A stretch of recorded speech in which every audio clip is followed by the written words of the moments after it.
All right, hello and welcome back to another live show for News in General. I am, of course, Cole Kruper, the co-owner of News in General and the host for tonight's show. Tonight we have Jason Goyette, the owner of News in General. Jason? Hey, guys.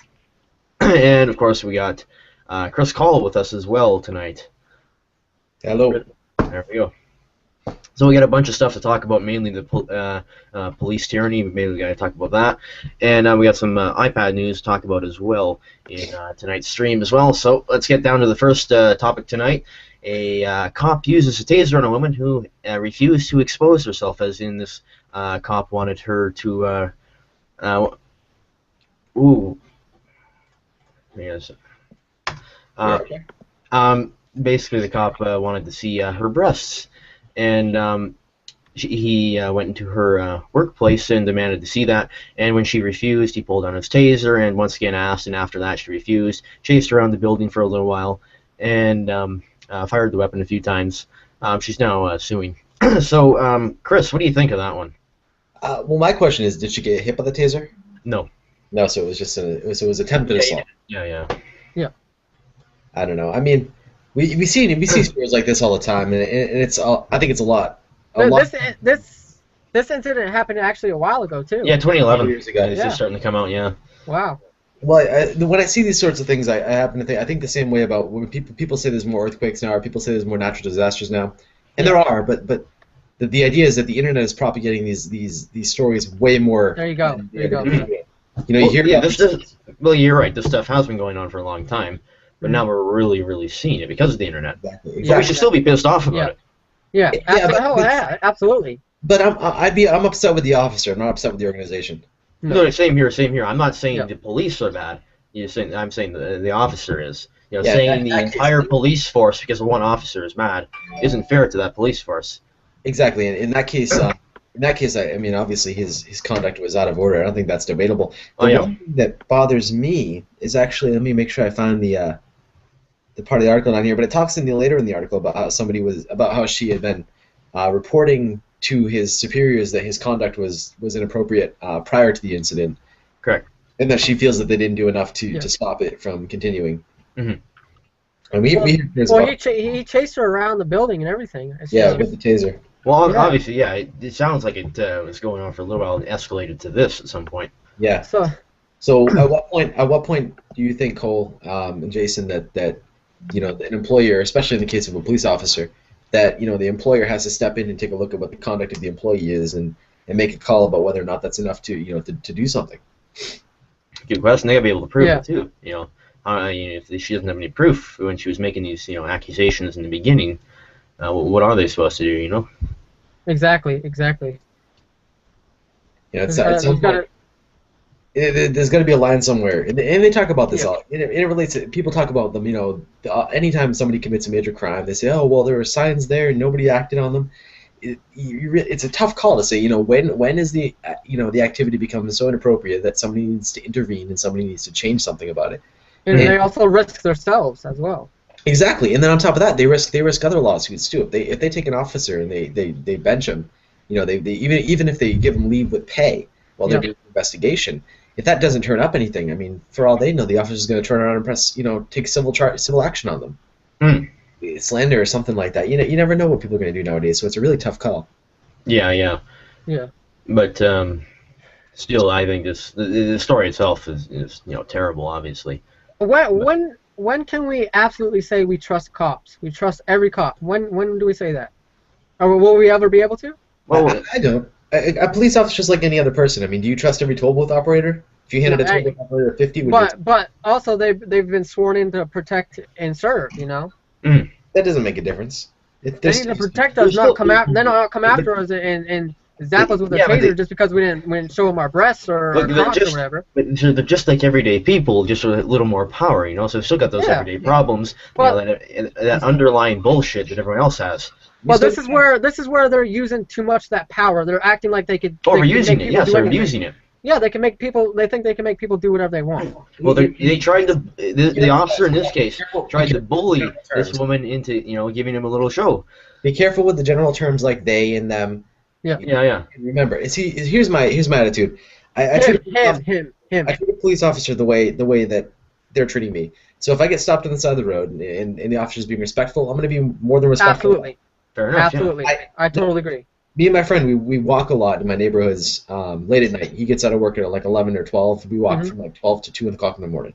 Yeah. And we get stopped a lot because the cops are, why are you walking around at 1 o'clock in the morning? Exactly. And they're just curious what we're up to, and that's their job, is to be observant and Yeah, understand. there's nothing wrong with that.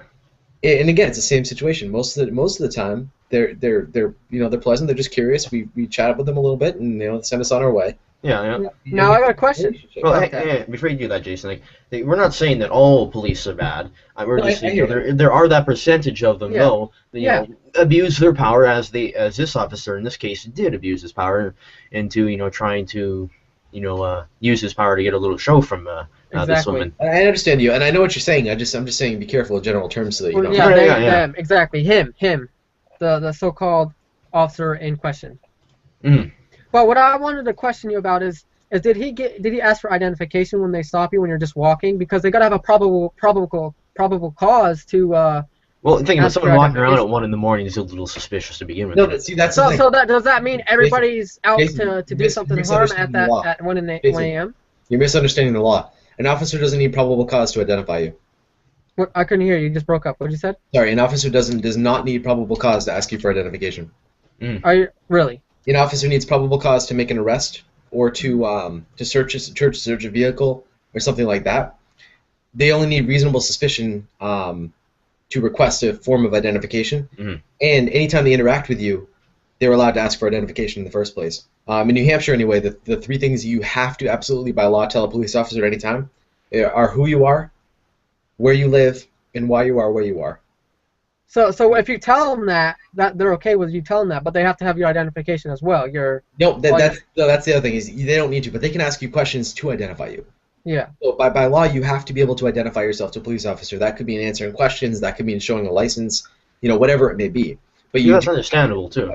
Yeah. That I don't have a problem with. They don't need probable cause for that. But I've seen many types of people out there that say they don't have a probable cause to get your identification. You could go and walk around whatever you want. Well, I think they can't. To an extent, it makes sense to be able to do that, though. They wouldn't be effective as police if they couldn't. Yeah, they can't detain you without probable cause. But they can ask you for your identification. Things like that. And like Cole was saying, reasonable suspicion is enough to detain somebody to find out what's going on. Walking around in a residential neighborhood at 2 o'clock in the morning, and we carry a police scanner too.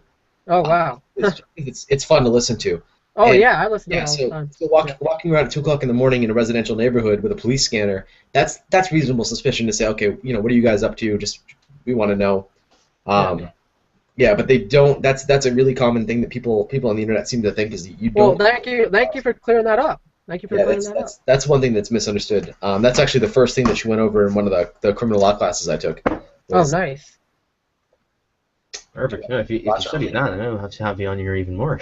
Yes, thank you for clearing that up. That was good. But yeah, I know. No, that is something to keep in mind. No, the other thing to keep in mind though is like, remember, if they're asking you for identification, that doesn't mean you have to show a driver's license. That can mean you can tell them your name, you can tell them where you live. Well, that's what I was kind of wondering was, could I just tell them who I am, or what if they ask for the identification? Remember, if you're not driving a car, then you've got you've got no need to prove that you can drive a car, which is what a driver's license does for you. Oh, so you just tell them your name and that's it, and you don't have to give your license. Usually, in our case, we will show them a license just because it's easier. It's easier, if you don't want to, remember that you don't have to. Same thing if you're in a car with somebody who's driving it. If you're not driving the car, you don't need a driver's license. Yeah, very good, very good. Anyways, I think we should probably move away from that now. We're kind of getting a little off topic with that, but I want to move into our second topic tonight. One that actually pissed me off even more. Police tased a man attempting to save his 3-year-old son from his burning house. Oh yeah, holy cow. Actually, it was an apartment, but anyways, his house is burning down and all that. So they left the building through the back, and they decided they wanted to go around to the front to enter the house. They thought it would be easier to get at the kid. And I think in the process here, along this, someone called 911 or whatever just before 1 in the morning, and get the fire and all that out there. And as he was kicking in the door of the father, the police showed up and tased him 3 times, handcuffed him, and put him in the back of the police car. Okay, and by the time the firefighters were able to attempt to get in the house, it was too hot, and unfortunately, his son died. So Jason, from hearing that now, what do you think of that? His 3-year-old son died because he wasn't able to save his son because the police tased him, handcuffed him, put him in the back of the police car. It's very heartbreaking. I mean, that guy could have just saved his son. Okay. Well, first of all, think with this though, he wasn't really harming anyone but himself. Exactly. And he wasn't really a threat to the police officers. If he's running at them or something, okay, fine, maybe a little threatening. But he wasn't, I don't think, in any way threatening the police officers. No, so, absolutely not. Why there was would no they have need to for him tase to, him? unless if he was like fighting back, trying to get into the house, like fighting the police, and that's why they tased him, was to subdue him. But if I was one of those officers, I would have let him go in and save his son. If the fire was not out of control, like if it was like totally, burnt down to the ground, or if there was flames coming out through the door, where he wanted to run in, or maybe okay. Or the windows and like every room in the building was on fire and completely engulfed. Everything, it's ready to collapse. I would have. I know I would have stopped them right then and there. But from what I gather, it wasn't there yet. It wasn't like that yet. It got there later, obviously. Yeah. When the it almost appears that there's more damage in the back of the building. Yeah. When the firefighters finally got there, I believe what they did is they got ready and then they went in. Is that correct? I'm not sure on that one, but because I know volunteer firefighters, they bring their stuff in the truck with them, and when they get a call, they go to the house, and then they go to the house that's on fire, and then they got to get ready there at the scene, and then they got to gather up and talk to the fire chief, and then they get a plan to go inside. That's what happened at the neighborhood when I was in, when the neighbor house burnt down. That's what they did, and I think that's what happened here. Possibly, I'm not sure. And so is that an issue? Is that an issue with First, I think you just let him go in. Personally, it wasn't. He's just putting himself in danger. But keep in mind, if he gets hurt, that's a civil lawsuit against the town. I agree with that because he did it. He made his own conscious decision to do it. So I don't think it makes any sense. Like, sure, it probably would have happened, yes. But I don't think suing, the town or anything, or lawsuit or anything makes any sense. Well, would you have done that, Chris? If that was your son? Like, think of Cole. I don't know what the way it is in Canada, but Jason might understand.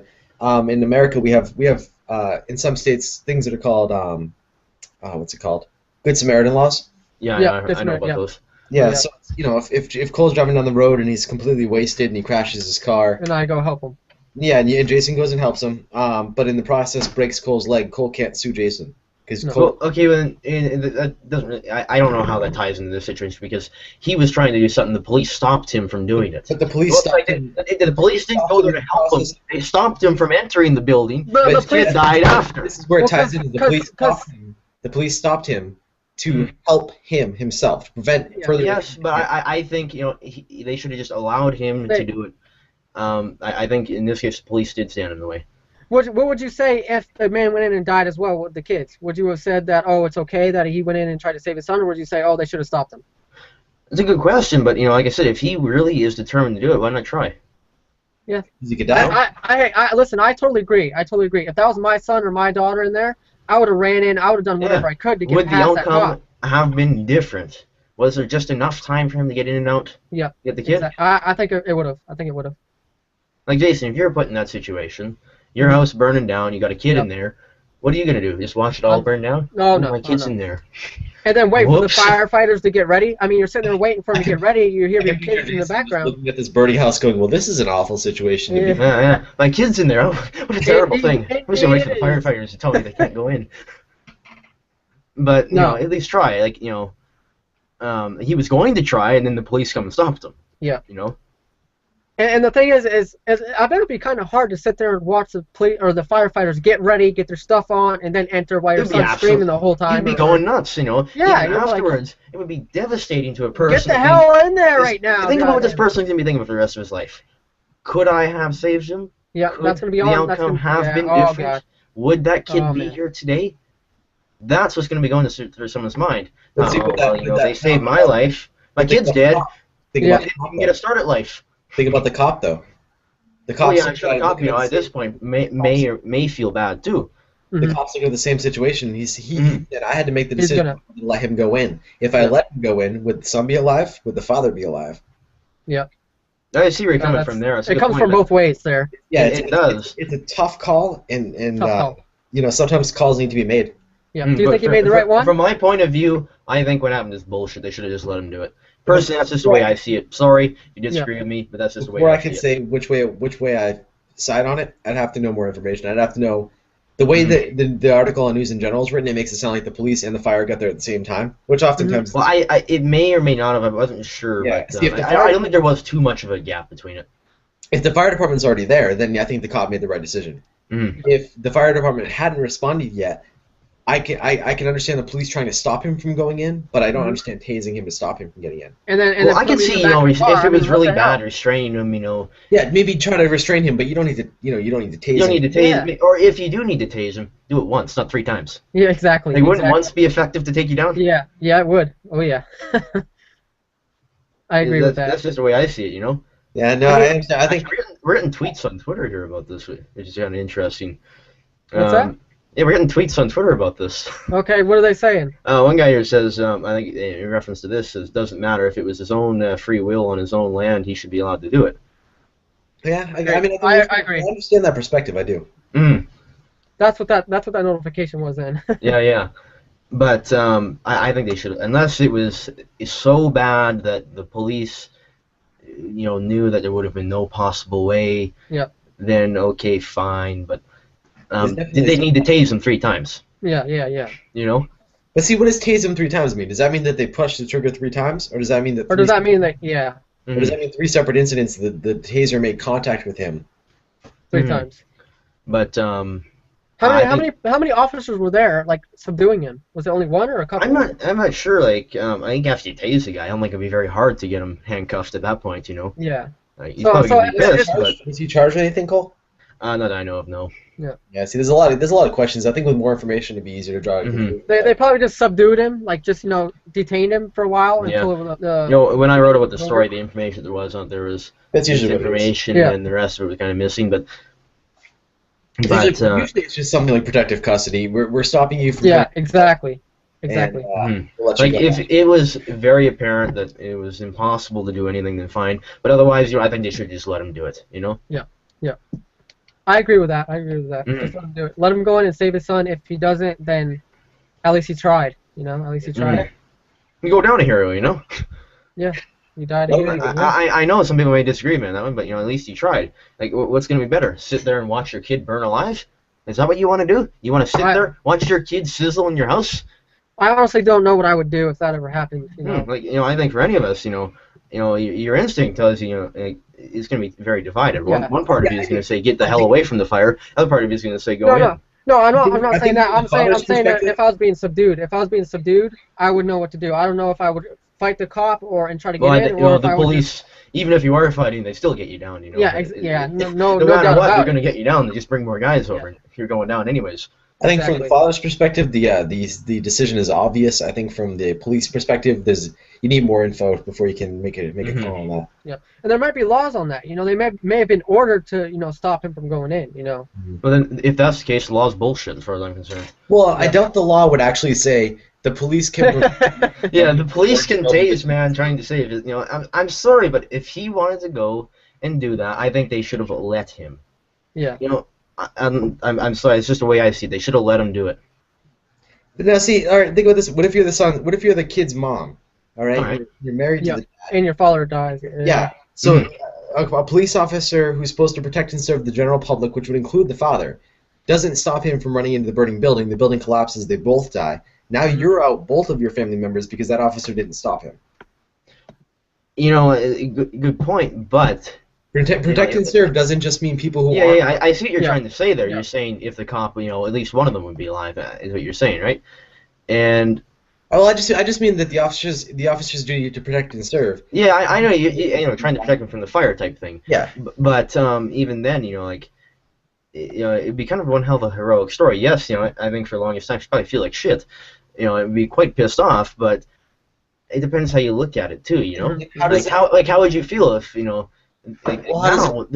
person's still going to be pissed off because they stopped them from doing it. No matter how it turns out, if it happened your way, then they both die in that case, then still going to be pissed off. So no matter what really happens, someone's going to be pissed off. How does it relate to an officer preventing somebody from committing suicide?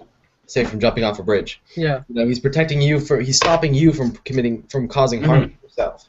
which is a similar situation to what this guy's doing here. Yes, but you're not. But when you're jumping off a bridge, you're not jumping off the bridge to go save somebody. You're just jumping off the bridge to jump off a bridge, and because you feel at that point that you have nothing left to live for, blah blah blah. Exactly, you're depressed, exactly. obviously, and you know.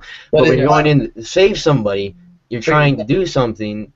It's a little different than suicide. You're not saying, like, it wasn't in his mindset going, yeah, I'm going to kill myself today. No, it but probably wasn't in his mindset. From the officer's perspective, this is an individual who he can either save or let die. Mm-hmm. It's the same situation, regardless of other circumstances. If the officer feels that the kid in the house is better served by a trained firefighter, or that he already may be gone, the officer's decision is pretty similar to the same, do I stop this guy from jumping off a bridge? I see your point, yeah, but I'm sticking where I stand on this one. That they should have just let him go. Yeah, I want to see where I'm at too, which is just kind of we need more info to know. Personally, from what I know, bullshit what happened. I see what you're saying. Protect the police are trying to protect the father from the fire. You're kind of right in that sense too, I think. But because I really doubt that when the guy was trying to run into the fire, the officer looked at him and said, "Oh, your son's gonna die." You never know, though. You never know. I'm serious. You never know. You never know. It could have. There's a possibility. I honestly don't think that would have. Possibility. But how do you know? Like, if that's the case, then you've really got a problem. But there's a possibility of that. Yeah. He shouldn't be a. I'm not saying that happened. I'm just saying that the possibility is there. Yeah, I hear you. I do. I'm not saying you're wrong. I'm just saying before I can make a decision, I need more info. Mm-hmm. Yeah. I'm sticking where I am on this one, but I'm sorry. This story just grinds my gears. Like Chris said, you got to think of what the cop. You got to think of the cop side and the guy going into. Well, yeah, I guess if the father did die, then yeah, the cop would probably feel like shit for the rest of his life too. Because he's got two. I think even now the cop's gonna feel like shit anyways because the kid died now. Yeah. So the cop now is also gonna be wondering, well, could this have been different? Could this guy have saved him? Yeah. So no matter what happened, this officer's gonna be stuck with these thoughts, forever. Exactly. Yeah. So. How's the comments doing? I've seen some more on Twitter here. I'll get to those in a second, but okay. I think either way in this case, someone's gonna, the cop's gonna feel bad, really. Yeah. Unless if you let him in, unless it is a bad situation. Either way you go, unless the father would have been able to make it in and out, and both of them survived, then the cop would feel just fine. Mm-hmm. And the question is, would that have been possible? Yeah. It's just a rough situation all around. Yeah, I wouldn't want to be that cop, to be quite honest. I see you're saying he had to make a split-second decision, figuring what to do. I don't agree with his decision there, but I see what you're saying. You got anything else to say on that one, Jason? No, I don't. I mean, like I agree with what you're saying. That they could have let him in. It's shoulda, coulda, woulda. Basically. Yeah. I think. He was just putting himself in danger. I know in terms of suicide, yes, you stop someone from doing it, but it's his own decision too. If he really wants to go save his kid, he should be allowed to go save his kid, as far as I'm concerned. I think it's absolute bullshit. Someone was stopping from doing that. Yeah. Jason, if you had a kid, which of course at this point you don't, but hypothetically, if you had a kid, he was going to run out into a busy road and most certainly get run over, would you stop him? Oh hell yeah, I'd stop him. Now, how would you feel if a cop? Chances are, a cop wouldn't. But if a cop came over, pulled you back, stopped you from saving the kid, and the kid got run over, how would you feel? I would be very pissed off. Exactly, I'd be pissed right? off. I'd want to. So you're allowed to save your kid from running out in the road, but you're not allowed to save your kid from a burning house. That's stupid. Yeah, your kid, playing with a lighter, you go over there and stop him. Your kid's doing this, putting himself in danger, you stop him. But if he's in a burning house, you don't stop. You just let him burn. You just let him burn and listen to him scream. And how does that work exactly? Hearing the screams among the crackling wood and all that. I could not bear it. Like you said, I wouldn't know what I would do to the cop if he was trying to keep me back. But I'd be fighting like crazy. I'd be fighting like crazy to get after my son and help. And that's what bothers me. Or my daughter. You're allowed to save your kid from any other type of danger. But not send your own kid from a house. And there's been other cases where yes, people have successfully saved their kids from burning houses. And some not. was that just because the police didn't get there in time to stop him from doing this? Or the firefighter, not getting in. Like, I'm sorry, I totally disagree with the way it was handled. Yeah. It's just the way I see it, and just no other comments here on the stream here, just the same ones from Rockin' Tyler 8. Alrighty. So let's move along here. How about the YouTube comments? Any yeah, comments that's where I there? was. Yeah, I just looked. Okay. Okay. Because I know you got some on Twitter as well. I like Chris's hat. It suits him. Oh, hey! Sorry. The Windows fanboy is now the party boy. Isn't that like... I know I've seen that hat somewhere before. It looks like a cat hat. Yeah. Anyways. When it knows where the head is, anyway. Anyways, moving on to the third topic of the night. Another one that pissed me off, actually. Boy, you're getting ramped up tonight. Oh, was that Chris? Cole's having a bad night. Cole's just not liking any of this. No, I know. I just ramped up. Revved right up. I know. Yeah. Anyways, a traffic stop in New Mexico results in police searching for drugs in a man's anus, or in his anal cavity. Anyways, what happened is this man was leaving Walmart, and he failed to come to a complete stop at a stop sign, and the police pulled him over because of that, which is understandable. Give him a ticket, obviously, and totally understandable doing your job. And apparently, at some point, he was, I guess, asked to get out of the vehicle. Apparently, some drug dogs alerted police to a possible scent of drugs on the car seat. And as he was getting out of the vehicle, he was clutching his buttocks. And because of those two things, is the possible, scent of drugs because he was clutching his buttocks, it was logical to say he had drugs in his anal cavity, and they took him to they got the warrants for the one county that they were in, and they went to a hospital in that county where the doctors there refused to do the procedures because they said it was unethical. So they took him to a different county where a hospital agreed to do it. Of course, not the county that they got the warrant in, but a different one. And they subjected this man to 14 hours of tests that he didn't consent to. But he X-rayed him twice. And the doctors carried on various other tests. They inserted an enema about 3 times and all that, and had him defecate on the floor in front of police and doctors, and then they searched all that, and in the end, after 14 hours, they found absolutely nothing. The man didn't have drugs. And so, Chris, what do you think of this one? And if there's any more information, I could probably get that for you if I missed something. So go ahead, Chris. I wonder what the other circumstances are. I listen to the police scanner, quite a lot. Yeah. And from the interactions I've had, I know that there's a lot of stuff the police look for when they're making this kind of call. I did recently have a friend who was actually had the police seized his truck because he refused to search, because the officer said he smelled marijuana. They seized his truck. They didn't find any marijuana, and the police tried to charge him like $500 for towing it. Which is it's a similar situation. I forgot to mention this. You just reminded me, and we mentioned that. After all the after the 14 hours of tests, they're billing him. Yeah, that's just a kick in the teeth. Yeah. Jesus. The police are going to automatically try to defer the bill onto the person, but if the person goes and talks to the police chief or threatens any kind of legal action to retrieve the cost for that, the police will buckle and they'll pay for that. Yeah. But I understand, it is kind of a douche thing to do. I would wonder what other sort of triggers the police saw that felt that that made them think that this guy was doing something something sketchy.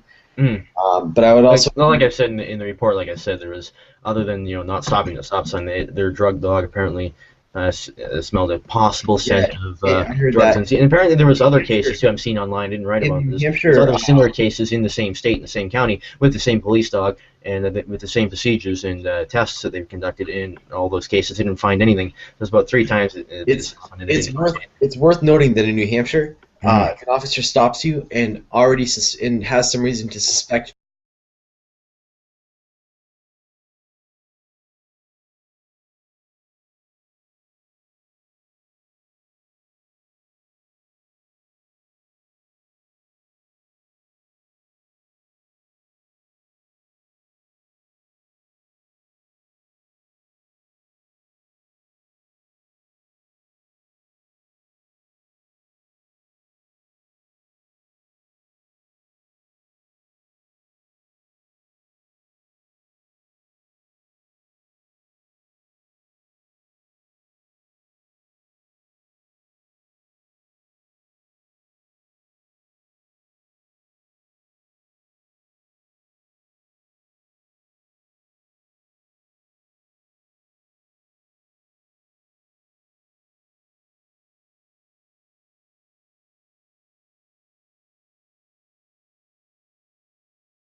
Hey.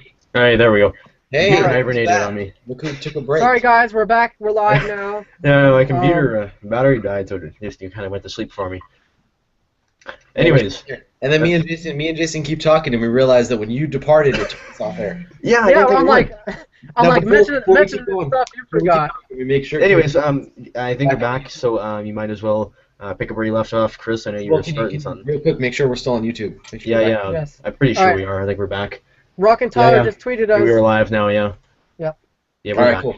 So what I was saying was, I would wonder what else the police officer saw that made him think something sketchy is going on here. What I was saying was that in New Hampshire, if you get stopped for something, right? Say you get pulled over, Mhm. the police started questioning you about drugs because Cole, with your hippie hair there. Yeah. They think that you're smoking pot. Once they start interrogating you about drugs, and once they bring up drugs, they're not allowed to call in a drug dog. And the way the legislation is on that is it's to avoid people saying that the dog was prompted. You're actually saying, yeah. Yeah, so they have to get the warrant on some other evidence. Okay, that's actually I actually agree with that law. It's a wonderful law you guys got down there. Yeah. You don't That have is, that that's theory. wonderful. But obviously in New Mexico, this happened on 3 occasions actually, and like I said, the warrant that they had to go searching for 14 hours, was issued in one county and in another one. And a simple X-ray should have been able to tell them whether or not there's something going on. Oh yeah, but the doctors examined the anus with their fingers twice. That sounds like a pleasurable Yeah, experience. that sounds fun. Sounds And then fun. they inserted an enema 3 times, X-rayed them twice, and I know obviously how that defecated feels. all over the floor. The last part's the best. I know how- I don't know I know about you guys, but it's my life's dream to take a crap on the floor in front of people. Yeah, and the police are watching, and the doctors, and then they search through it, ensuring there's no drugs. Yeah, that's my life goal. Oh yeah. Like, No, I'm on Cole's side. This is ridiculous. yeah. Like Both- first of all, if I was a cop, Both on the lines of the police should have probably followed a different procedure. Mhm. Yeah. The Even if X-ray, you're right. The X-ray wasn't good enough, but he's all exactly, and stuff's all over the floor. police had felt the need to arrest him and search this. That's fine with me up to that point. But Mhm. but an X-ray should have been enough to show whether or not something's going on here. If I was the cop, like There's no reason to be suspected. I hope I'd want out. I hope he seeks restitution on the medical charges. I hope he seeks some sort of civil restitution as well, Oh yeah. Yeah. because that's not right. Mm-hmm. I agree. The X-ray would have been good enough, and if they've seen nothing, then you let the guy go. Hey, sorry, buddy. Blah blah blah, and give him the ticket for the stop sign. Well, But so what? The guy's farts smell like drugs. I don't see what the problem is. yeah, exactly.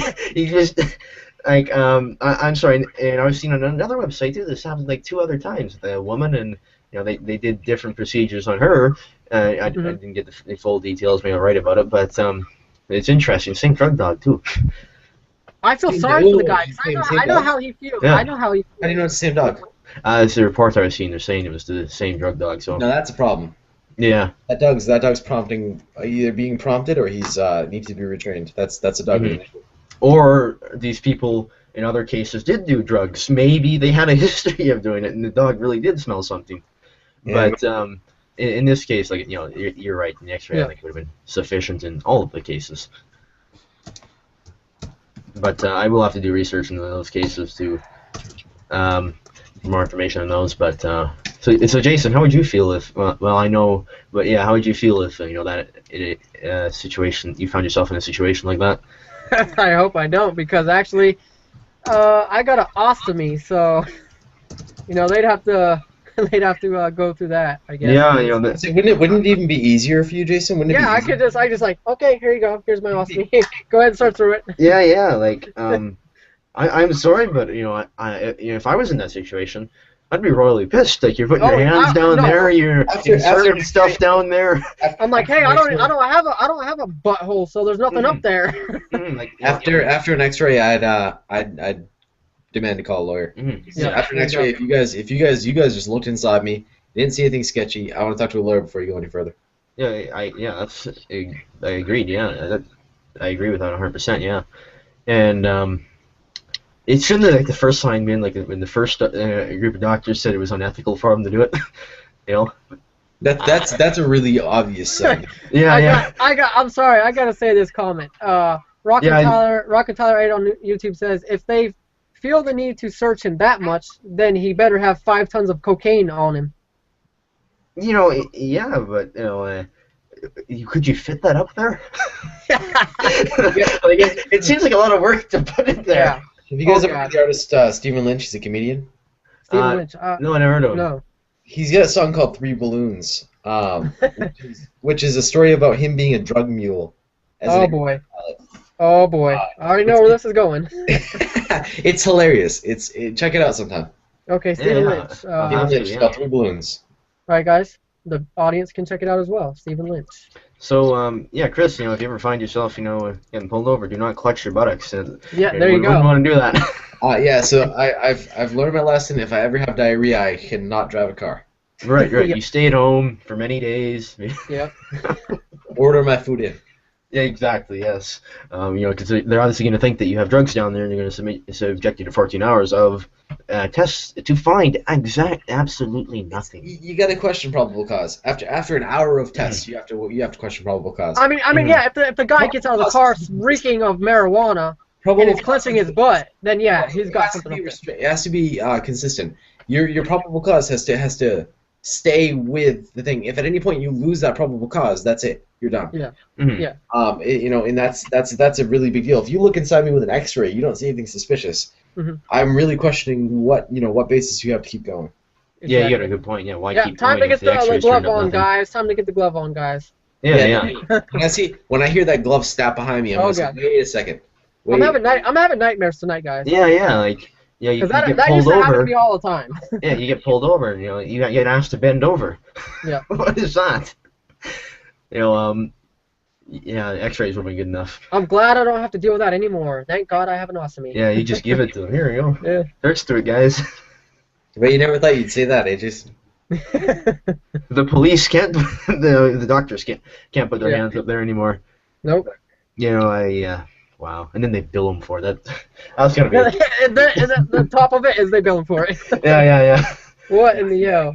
I'd be pissed if I got a bill for that. Like, oh hell I yeah. didn't want this. Well, at the same there was time, nothing there to begin with. Exactly. And then you give me a bill for this absolute injustice. Think of it this way though. He was the patient, so they're gonna bill him by default. Did he bring the bill to the police station? Because I would be willing to put money down that they'd cover it. Mm-hmm. Yeah, they should at least cover it. You know. One thing I wonder is now, do you think he's gonna win this? Oh yeah, absolutely. If he doesn't, there's something wrong. Yeah. Yeah. He went through hell. Okay, so it's okay to say that he went through hell, right? Oh yeah, you know. Having doctors stick their hands up there twice. I've never been anally Crapping on the told by floor. doctors and police officers, but I'm gonna say yeah, probably. What happens if you're Yeah. constipated and you can't crap? Well, they're gonna make you do it. Yeah, they're gonna give you that chalky liquid stuff. Yeah, I used to take that too. No matter what, if it don't work, they'll make it They've got work. ways to deal with people like you. Yeah.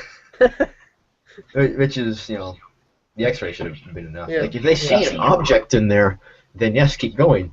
Yeah. You know, good on you guys. You're doing your job. But Exactly. In this case, they did their job a little too well. A little too well. Yeah, a little too much. I'd say early. They went a little too far. They went a little too They far. went a little too far up there, literally. Yeah, sticking stuff up there, you know, Yeah. Oh, having crap. the doctors examine it with their hands. I wouldn't want to be the doctors, first of all, you know. Oh shit. I wouldn't want to be the police either. Okay, I let's wouldn't want to be the inspect it. cop, you know. He ate corn last night. Yeah, and I hate to be the cop sitting there, you know, watching this all occur, you know, him Oh god. defecating on the floor. Just like all in a circle, a guy crapping on the floor. What the hell? Imagine seeing that. Imagine seeing that, like driving down the road and seeing a guy squatting on the ground, cops around him in a circle, like got their guns I drawn. wouldn't want to be the cop. You know, like please, I'd no. say, you know what, guys, you want to continue? You know, you go ahead. I'll be outside. Okay. Sorry, if I'm an officer, you know what? If I'm an officer, Yeah. If I have reason to believe it, I'm gonna say, okay, come with me. We're doing an X-ray.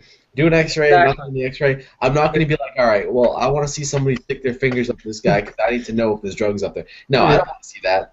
I don't. I already looked inside you with the X-ray. There's nothing there. Time to go. Exactly. Perfect. That's what they have them for. X-rays. There you go. And give him the ticket for the stop sign. Yeah, and then bill them for all this. Oh yeah, absolutely. Absolutely. Yeah.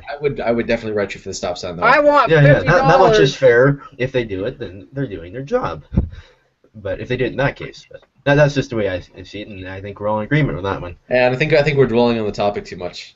Yeah, I'm just pissed over this topic, and it happens multiple times too. But anyways, let's move on to Oh the boy. next topic. Another state joins the legalization of recreational use of pot. Go ahead, Jason. You can explain this one. Can I jump in for a second? Yeah. Yeah, go ahead. I think the headline's misleading because it's not another state. It's a city. It's a city. Yeah. Oh, it is. Oh, yeah. That's right. It mentioned Portland or something. Yeah. But the thing is, hang on, I'll change that. The thing is it's probably going to be statewide soon. It'll be soon. Well, I think it will be. My problem. And all right, before we go any further, I'm sorry. Yeah. Portland, Maine. The citizens of Portland, Maine have voted in favor of decriminalizing small amounts of marijuana. 2.5 ounces. Yeah, for personal use. Yeah, recreational. I'm wondering how much. Now think about this. When Washington and Colorado decriminalized, actually they made it legal. Sorry, and that's what Maine has done. Well, Portland has done, made it legal. I think it's already decriminalized in Maine, isn't it? You can have medical marijuana throughout the whole state of Maine. Yeah.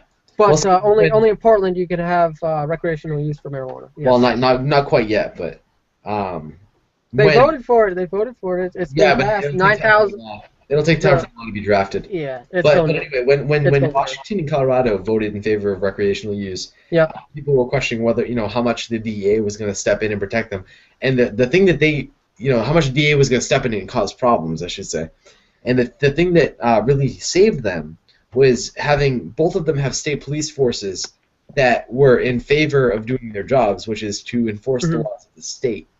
I remember the Seattle police chief mentioned that there's always a chance that because the law was against federal law, there was always a chance the DEA would step into Washington and say, okay, we're going to arrest anybody who's smoking pot.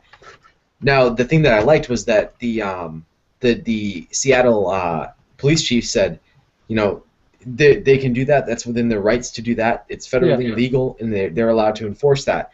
However, they can't expect any help from the state, town, or county police officers of the state of Washington because we're enforcing state law, and in the state law, that's legal, which I thought was good. Now, Portland is in a different situation because in Portland it might be legal, so the town police in Portland. It's not state exactly. legal. So the state police are still going to have to arrest you if they see you, which is something. Exactly. Especially with Portland having, correct me if I'm wrong, Jason, but I'm pretty sure that one of the troops of the state police of Maine is headquartered in Portland. There's a fairly high presence. And a state police officer is required by law to enforce state law, which includes marijuana being legal. So I'm wondering how this is going to pan out. Oh, well, it's going to be interesting to see what happens. I agree. What's your opinion? But what's your guys' opinions on making pot legal for recreational use? 2.5 ounces. Cole, go ahead. Yeah, I say go ahead with. I say they can do it. As long as they can, control it to an extent. The thing is, I want it to be controlled like alcohol, not like cigarettes, like alcohol. That's what I want. It's a mind-altering drug. It changes your mentality while you use it. And just like alcohol. I agree. Alcohol is a good comparison. Alcohol is a good comparison. I'm on that side. As long as it can be controlled. Yeah. Regulated, controlled. They say 2.5 ounces. 2.5 ounces for one person is a heck of a lot of pot. You don't need that much for recreational use, in my own opinion. Yeah, but there's gonna eventually be the people that overdo it and. Yeah. Oh, there you go. They're gonna take that 2.5 ounces, smoke it all in one day, and go out and do something stupid, and that's what we're afraid of. It's about personal responsibility. This beer, right? And that's exactly why it needs to be 21 and over. Stupid. That's against the law. 21 and over, I'm okay with. 21 and over, they can smoke it. If I drink this and I go do something stupid, that's against the law. Yeah. Yeah. See, it's the same thing. If you smoke and then I go do something stupid, that's against the law, and I should be punished for that. Yeah. Which is fair enough. Yeah.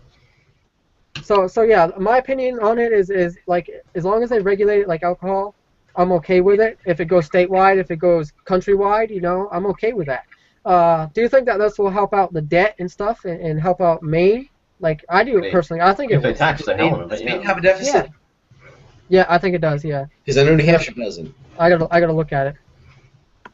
I know New Hampshire's working with a surplus. I don't know if Maine has a deficit or a surplus. Because we actually had a debate on whether we should put money into schooling, into the roads, or into the Maine Maritime Academy, I think it's called.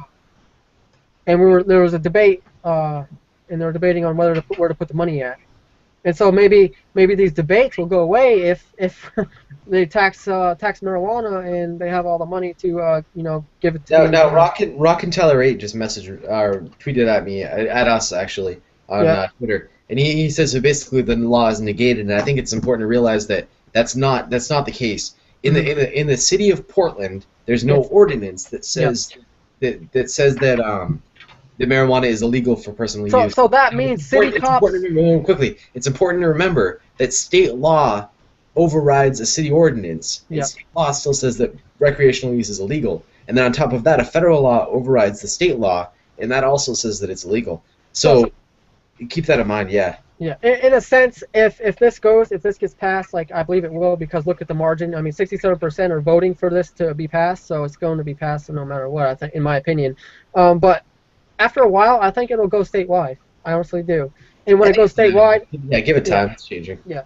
And sooner, more states will be stepping up and doing this. I honestly think that, because they're going to see the positive effect. They're going to see all the money, all the tax money going into their state. Well, Colorado just approved the 25% tax on it. Yeah, holy cow! So 25% tax on recreational. Now, I wonder what's gonna happen with all the dope dealers and pot dealers and the illegal ones out there. Well, they charge a 25% tax. Yeah. Well, we're charging tax now, guys. Well, keep in mind, once they've established a tax, selling it without tax is illegal. Yeah. So the dope dealer on the corner is still illegal. Yeah. That's important to keep in mind. Yeah. So I wonder if they're gonna have like stores like tobacco, cigarettes, and then marijuana. It'll be in smoke shops first, and then it'll work its way to grocery stores. Think about like e-cigarettes, right? E-cigarettes came out; they were online. Once they became more accepted, smoke shops started stocking them, and then now you can find them in any grocery store you go to. Except here, they can't sell cigarettes or any of that in grocery stores. Really? Well, no, illegal. Canada, they can sell e-cigarettes, but they can't sell the fluid. Yeah. That they vaporize. What about alcohol? Can they sell alcohol up there, Cole? No. You see lots of grocery stores, and you see the grocery store, and you see a beer store outside of it. Oh, okay. And the cigarettes, have them outside. But one store came with an idea of opening up a convenience store, totally separated from the store where they sell the smokes. Here's a quick little fact about Maine. In 1999, they legalized medical marijuana. Just for you guys out there who wanted to know that. New Hampshire just legalized medical marijuana too last year. Last year? Well, earlier this year, I should say. Okay, so Maine had medical marijuana for a while, believe it or not. I mean, 1999, that's 13 years ago, 14 years ago. Indeed. It's supposed to have a lot of medicinal purposes, which is interesting. Yeah. I mean, I smoke pot. I'm gonna admit it. I smoke pot. Okay, and believe it or not, guys, I had asthma all my life, and when I smoked it when I was having like a hard time breathing, it kind of stopped me from having an asthma attack. So I was about to have one. I know I was, but it stopped me from having one because it like soothed my lungs or kind of calmed my lungs down to where they weren't like trying to fight for air. And it was just weird how it worked. Like I wasn't expecting it to do that. I was recommended to do that. Yeah, I did a little bit of try research in that, very little research, but from what I found, apparently you're not the only one that does that. What's that? Apparently you're not the only one that's done that in the past. Apparently there's quite a few people that have used it for asthma and stuff like that. I'm like, wow, I can't believe this is, and it's not in the markets, or the doctors are not trying to push it out there to people that can't have control with their asthma with their albuterol treatments or their inhalers. No, they'll just give you some fancy other stuff. Yeah. Yeah, that says that it's just water in the inhaler. Basically, that's what supposedly they're saying. The conspiracy theory is it's water in there. So I wonder if now that this is going to be hopefully legal in the state of Maine in a few years, that'll be cool. I wonder if doctors will start to distribute this as be more willing to, because it's kind of an iffy thing to distribute it out to the people. They'll suggest it. They'll suggest it as a treatment. Yeah. And I also know it helps with cancer, pain. I mean, my dad has 3 slip discs in his back. He also has blood clots in his legs, and he's in a lot of pain all the time as well. I mean, they got him on morphine, so he's obviously has a lot of pain, and he's feeling okay. Yeah, he doesn't like but he doesn't like taking the morphine. That's why he likes to have a little stash and use it when he needs it. Yeah, I mean, and keep in mind too that you don't need to smoke to be in favor. I don't smoke, but I'm still in favor of legalization. I think we're wasting too much time and effort just arresting kids for smoking pot. I agree. Yeah. Yeah, I agree. I personally don't have any interest in it either, but you're wasting a lot of resources on arresting them for sure. Yeah. That's stupid. I mean, in America too, you can lose your federal financial aid for college if you get arrested and convicted of a drug charge, including. Oh man, including marijuana. Yeah, it's stupid. It's like, okay, all right, you got caught with a joint, so now we're taking away your federal aid. So I hope you didn't want to go to college because you can't. Yeah. So you're gonna waste your time on these very petty crimes. So if you not want worry to about anything else, like stupid. If you wanna smoke pot and go to college, then go to Colorado, go to Washington, go to those places. You'll be okay. Mm. No, but again, keep in mind, on a federal level, it's still legal. And the DEA said they weren't going to bother Colorado and Washington. Well, but if they chose to, oh. keep in mind that they could still take away your federal aid because it's still illegal on a federal level. Oh, crap. So technically, it's still risky doing it. Yeah, still risky. Yeah, wherever you go. Mm-hmm. Screw it. I'm going to Canada. That they would respect the people's wishes, because keep in mind, this is all because of popular vote. So they said that they would elect the people, they would respect the people's wishes and not enforce federal law. But keep in mind, they could change that mind at any time. It's important to keep in mind. That's true. That's true. They could could do like a re-vote or whatever, and. No, I mean the federal government could change its mind. Oh, on Portland or on the whole everybody? I mean, right now they said that they wouldn't, and I think Portland's going to be a different case because it's only a city. But they said that they wouldn't interfere with the popular vote result in Washington or Colorado. But keep in mind, at any time they could change their mind. They just drop down in there and start arresting people.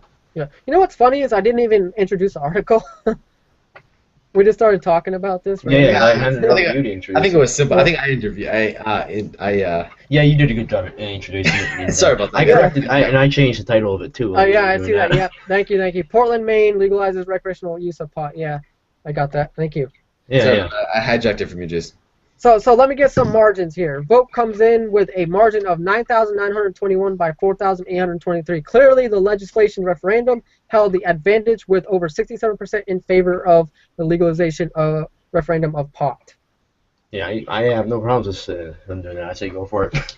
Dozens of people were on the street before the voting took place, handing out literature and finding people to come in and vote. So they were very, very, okay and going. Yeah, it's out amazing there if you throw in the. They're proactive. Vote, but if you have them ask I wonder what literature they were handing out. What? What literature can you hand out about pot? Yeah.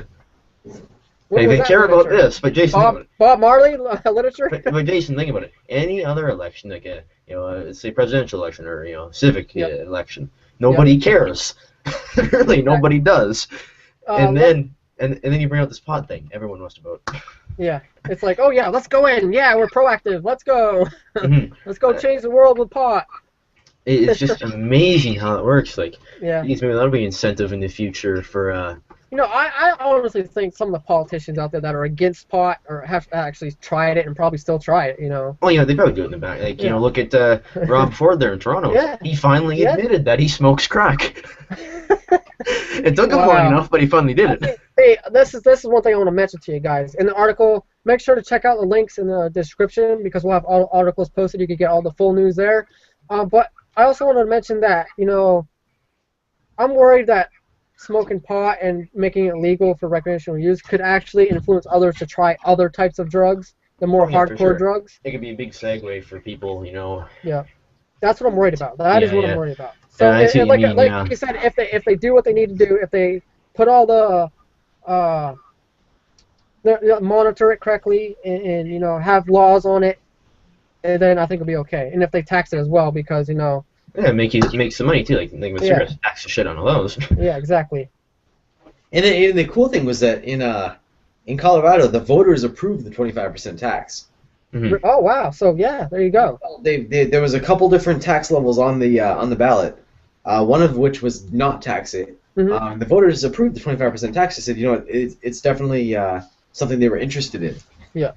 Taxing it the extent of alcohol, which is good. I think it benefits the state. Anybody willing to admit that they smoked at one time on here? Anyone willing to admit? Tried it, when they're 15, 14? No. I know I can't say Cole, but I know Chris. I seen him smile there when I said it. So obviously you have. Oh, you, Chris? What's the next topic? The next topic is, did Chris Call smoke pot? That's Let's not funny. force him into it. No, we're We good. can We're talk good. about We that. can move on. Okay, no problem. Moving no problem. on to the next topic, which has nothing to do with pot. Yeah, thank God. And Thank nobody God, gets Chris. high. Anyways, I think Chris will have a lot to say on this one. And, Oh, and yeah. I'm going to start off by saying, before you get criticized on it, that I kind of understand why the police took the action. Yeah. Anyways, Me my too. father tried to save. Sorry, hang on, let's try again. Father tried to stop his son from buying cigarettes, and basically what happened is the son took his truck, without permission, drove it off, whatever. And because of that, his father wanted to, teach him a lesson, and he called the police and reported the truck stolen.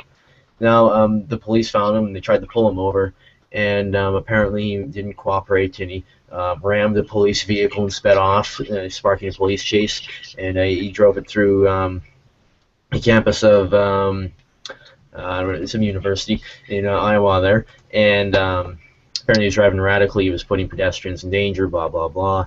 Eventually he crashed a truck, stopped, and when the truck finally stopped, the police got out and ordered him to shut the truck off, and he refused to do that, actually revved the engine a few times, and the police shot at him 6 times. Apparently, at least one of the bullets hit him. I'm not sure how many did hit him. He later died in hospital. So from what we're seeing here, I kind of understand why the police did that, because obviously he was putting people in danger, put the police in danger. Yeah. He's ramming a police vehicle, but I think when the truck finally stopped, was he still putting anyone in danger by revving the truck? Is my question. Were those 6 shots warranted, or could they have done something else? So, Chris, what do you think? Do you think that it's understandable what the police did? I'm gonna tell you right now. I'm gonna have an unpopular opinion in this group here. Okay. All right, what do you think? I say absolutely they were justified. Mm-hmm. Yeah. When you and this harkens back to that woman in D.C. a few weeks ago. Yeah. The police are justified to use deadly force when there is a immediate threat to themselves or others.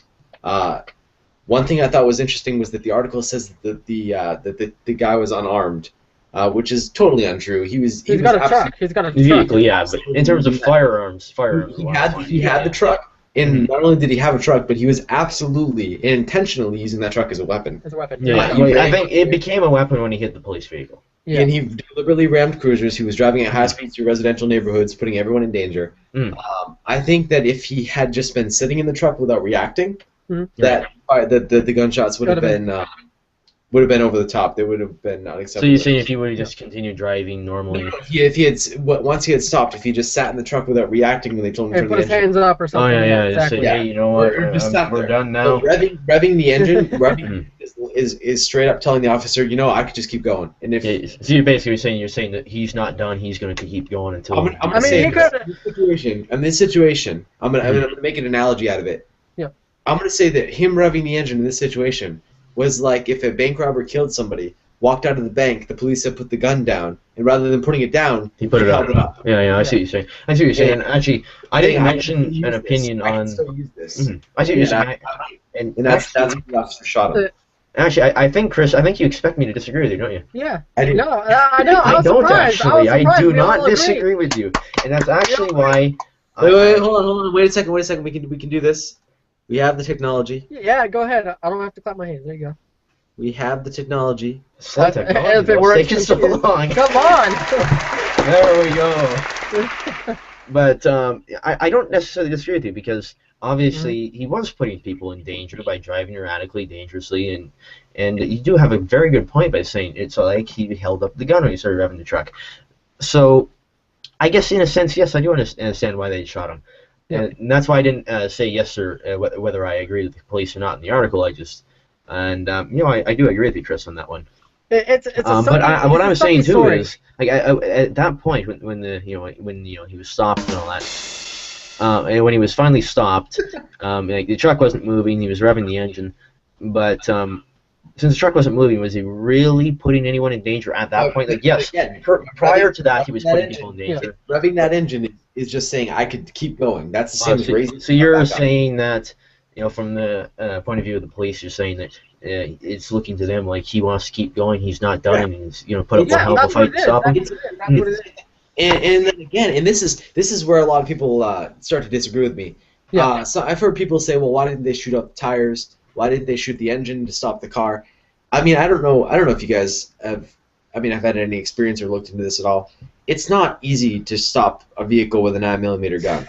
No, you gotta hit a vital part. This isn't Grand Theft Auto. It doesn't No. blow the engine up after 3 shots. It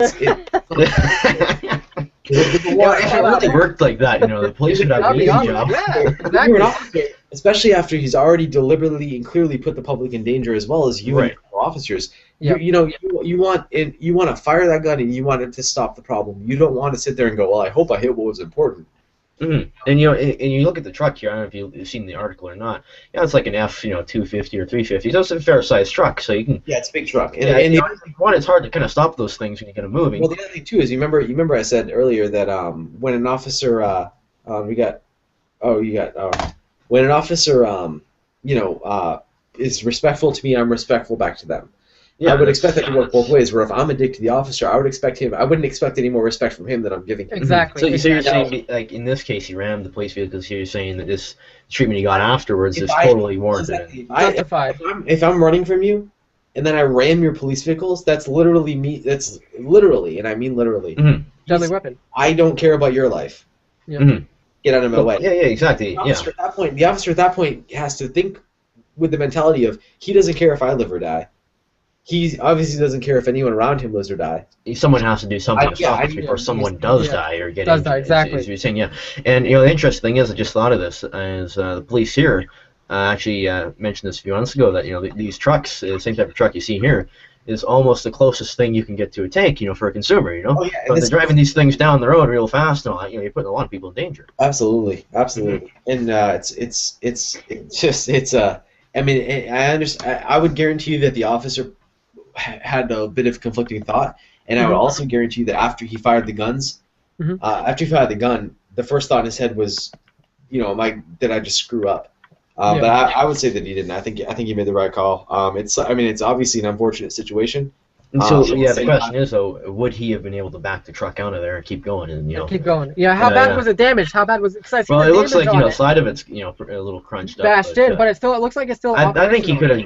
The criteria for firing your gun as a police officer are immediate danger to yourself or others. If that guy's revving that truck and you're looking down the front of that truck, you're going to feel like you're in immediate danger. It's like when someone's racing their car, before they start, they rev their engine. It's like, we're ready to go. Let's go. We're ready to go. Let's go. Exactly. There you go. That's what he's doing. I'm ready to keep going. That's what he's doing. Yes. And you're looking at the picture of the truck here. And if you're standing in front of that, truck, the next thought after you hear that engine rev, next thought through your head is that truck going at you at 30 miles an hour. And you can see in this picture, I don't know if the police car, you see a police car in this picture. I don't know if it was there while this happened or not, but if it was, there's probably police near it. And who's to say that the kid driving it could have backed it out of there and just went straight. Slammed right into him. Yeah. The police are, then you're really putting the officers in danger. And I didn't mention the age. The kid was 19, but I do see that. Yeah, I do agree with you, Chris, on this one. Although yes, unfortunate story, and I think for the father, kind of escalated quite quickly. The father, I can understand the father calling the cops. You can understand the father's point, like I do. From the father's point of view, I totally agree with what he did. I think my kid took my car. Absolutely. What the kid should have done is when you seen the police behind him, the little flashing lights, he should have pulled over somewhere, and let the police get out and come to him and blah blah blah. And the normal thing, not step on it and ram a police car. The police even said so. This should have been a routine traffic stop. Yeah, and if in case that he was the person, you step on the vehicle, arrest you, blah blah blah. And I bet they wouldn't even press charges. I bet it would have been a slap on the wrist. Don't do it again, blah blah blah. Yeah. It would have been nothing. But when you ram a police vehicle, one, you already did put someone in danger because absolutely. And now the pedestrians on the university campus there are you're endangering the officer and anyone around you. You're endangering your own life, damaging your own property. Exactly. So. A quick thing to note is that he was actually at the college that he goes to. No, I don't think he was. He said he was going to it or something. Yeah. No, I said a different. I didn't say that college. I just said a community college. I'm not community college. Yeah. But what was the name of it? I couldn't find that one, but apparently he was trying to get his life back together. Iowa State University. It wasn't a community college. Iowa State. Yeah, university. So he was on the campus, but I don't think he attended it. Yeah, sure. Together, you probably should have known police officers. Well, yeah, I think that's common sense. If you see the cop, ready to pull you over, you pull over. You don't ram him. Oh, okay. I mean, Yep. You know what? I can understand people who are saying, well, it was, he panicked, but at the same time, it's like a mistake is a mistake. Okay. Sometimes you make decisions. The decision does Mhm. this decision does not turn out well. In this case, he made a decision. The decision did not turn out well, and I think the police reaction was justified in this situation. Yeah, I want to let you. I agree with you. I want to note this, guys, that he was arrested a few days prior. Yeah, I was for about to mention that. disorderly conduct. Yeah. Disorderly conduct. Yep. But Do we have any more on that? that's all they mentioned in the report I was looking at. But I'm not sure what he did. He's trying to get his life back together. Apparently, I guess he's having some problems. Apparently, but Yeah, I mean, he didn't pick the right way to do it. Yeah, the right way to do it if he was getting pulled thinking. over would have been to pull over and let the police. Well, I mean, there's several different stops, right? He could have pulled over. All right, and here, his first decision, he could have not taken the truck. The second decision, he could have stopped when the police tried to stop him. The third decision, he could have not rammed a police cruiser. He could have not revved the engine when they ordered him out of the car. Yeah. He had several different spots where he could have changed the way this ended. Yeah. And he had multiple points. You're right. Yeah, to make that decision. And each time he kept going the wrong way. Yeah. Like you think, when you think about it, like you ram the police car, if you think about it in his perspective, you think at that point he'd realize he messed up, right? Maybe it's time for me to stop and put the hands up and say, okay, take me. I guess I understand, but you're right. I mean, think about it. Think about it this way, right? Think about school. I mean, because you guys have all been to school. Think about school, right? When you're going through classes, when is your adrenaline get going? Your adrenaline gets going when the minute you're handed a test, you can't answer the questions off. Yeah. When you realize that you're already screwed, that's when your adrenaline starts going. You react. Who knows? So maybe this prior conviction when he got the disorderly conduct when the cops came after him, maybe he was afraid. Maybe his adrenaline started going. Maybe. I think it's the police in the past. Disorderly is a very different thing than this. I mean, if you were up in Maine, you were up in Maine, right? We're skateboarding, and then we get into like a wrestling match. Yeah. Just screwing around with each other. The cops can come. That's disorderly. Yeah. I mean, stupid stuff can be disorderly. I think drawing a link there is I wouldn't draw a link there. It's just another incident that happens. I'm gonna agree with Chris on this one. Yeah. Well, that's kind of hard because I agree with Chris as well. So. Wait, hold on. We all agree. Wow. We all agree for once. Finally. It's nice. We're actually gonna end this thing off agreeing. Like we started this thing out just screaming at one another. Jesus. Yeah, I thought you was about to break your camera there, Cole. Kind of crazy how you guys you kind of took over that last segment. I'm like trying to say something and you're just like. Blah, blah, blah. I know you started this thing out just totally. I'm like but. Well, you know how it gets when me and Cole start going back and forth. Oh yeah. Yeah. You guys are kind of complete opposites, but sometimes you agree, sometimes you don't. Yeah, bottom line here, police, the officer in this decision most likely made the correct decision. Yeah. And I totally agree. So. Yeah, I think some people. Before we stop this one. I don't blame the father for questioning it. No, yeah, you're right. I think it's his responsibility almost to question it. And ensure that the proper procedure was followed. But at the same time, the way the story is written now, I think it was fine. Yeah. I see what you're saying. I can understand him feeling responsible, but at the same situation, his son was an adult. When you're an adult, you make decisions, and if you make the wrong decisions, you pay for it. In some case, with deadly force. Exactly. If you make the wrong decisions, as far as I'm concerned, if you have no reason to, and you put someone else's life in danger deliberately, and I mean, at that point, you're devaluing someone else's life. Yeah. And if somebody makes that same decision about your life, you should be able to. First of all, he used deadly force, and then it was used on him, kind of balanced out in one way. His deadly force was a 3,000-pound truck. Yeah, I mean, like you see one of those coming, little, the police cruisers, I'm a big truck coming at it, it's gonna do a little bit of damage, That's the other thing is that when I read it, I realized the father was questioning whether or not this was right, and I'm like, how many people does your son have to put in danger before you can simply admit that your son made the wrong decision? Yeah. Like he could have killed somebody. He could have killed a police officer. A whole bunch of things could have happened, really. So. But I can tell that. I mean, it's obviously it's an unfortunate situation. Hmm. It's it would have been better if it never happened. And I'm not saying that I'm not trying to cast the individual as in a negative light. I'm saying you never know how you're going to react once you make mistakes or once the situation escalates to a certain level. Nobody can say for sure how they'd react. Right. But I don't. So I'm not trying to say that the guy was a bad kid or that that he deserved it. I'm just saying that I wouldn't fault the officer for how he reacted. Yeah. I think some people are going to jump to conclusions on it though and go, well, he killed a 19-year-old. Oh, they're the cop. It's going to happen. 19-year-olds can make mistakes too. Oh yeah, for sure. And some people are going to jump to conclusions on it, but everyone can make mistakes. Yeah. And in this case, he made a very bad mistake. Yeah. And I mean, I don't want to sort of minimize the impact of it. Oh yeah. Stuff happens. Absolute tragedy for sure. I'm sure the family is just heartbroken. Yeah. Oh, and I agree. I don't want to say that I'm not trying to say that he's a bad kid or that he deserved it. No, not at all. Well, he was trying to get his life. He was trying to to get his life straight. So. Yeah, maybe he's in a little rut or whatever. And, yeah. It happens to everyone at some point, So. Unfortunately, things turned out the way they did turn out. Yeah. Mm-hmm. But I guess you can make things worse if you want to, Unfortunately, but I guess we should move on from that. So, Jason, off to your discussion on the iPad Air and the iPad Mini. What do you think of those devices, and why won't you buy them? I can't hear you, Jason. Jason is muted. Oh, I am muted, ain't I? Huh. Yeah, okay. yeah. That was weird. I just seen him talking and nothing. Tell us about the wonderful, stupendous iPads. Yeah, okay, yeah. so basically why I would buy the iPad Mini because it's basically like an iPad Air. It has all the same specs. Basically everything's the same about it, just the size and the price is different.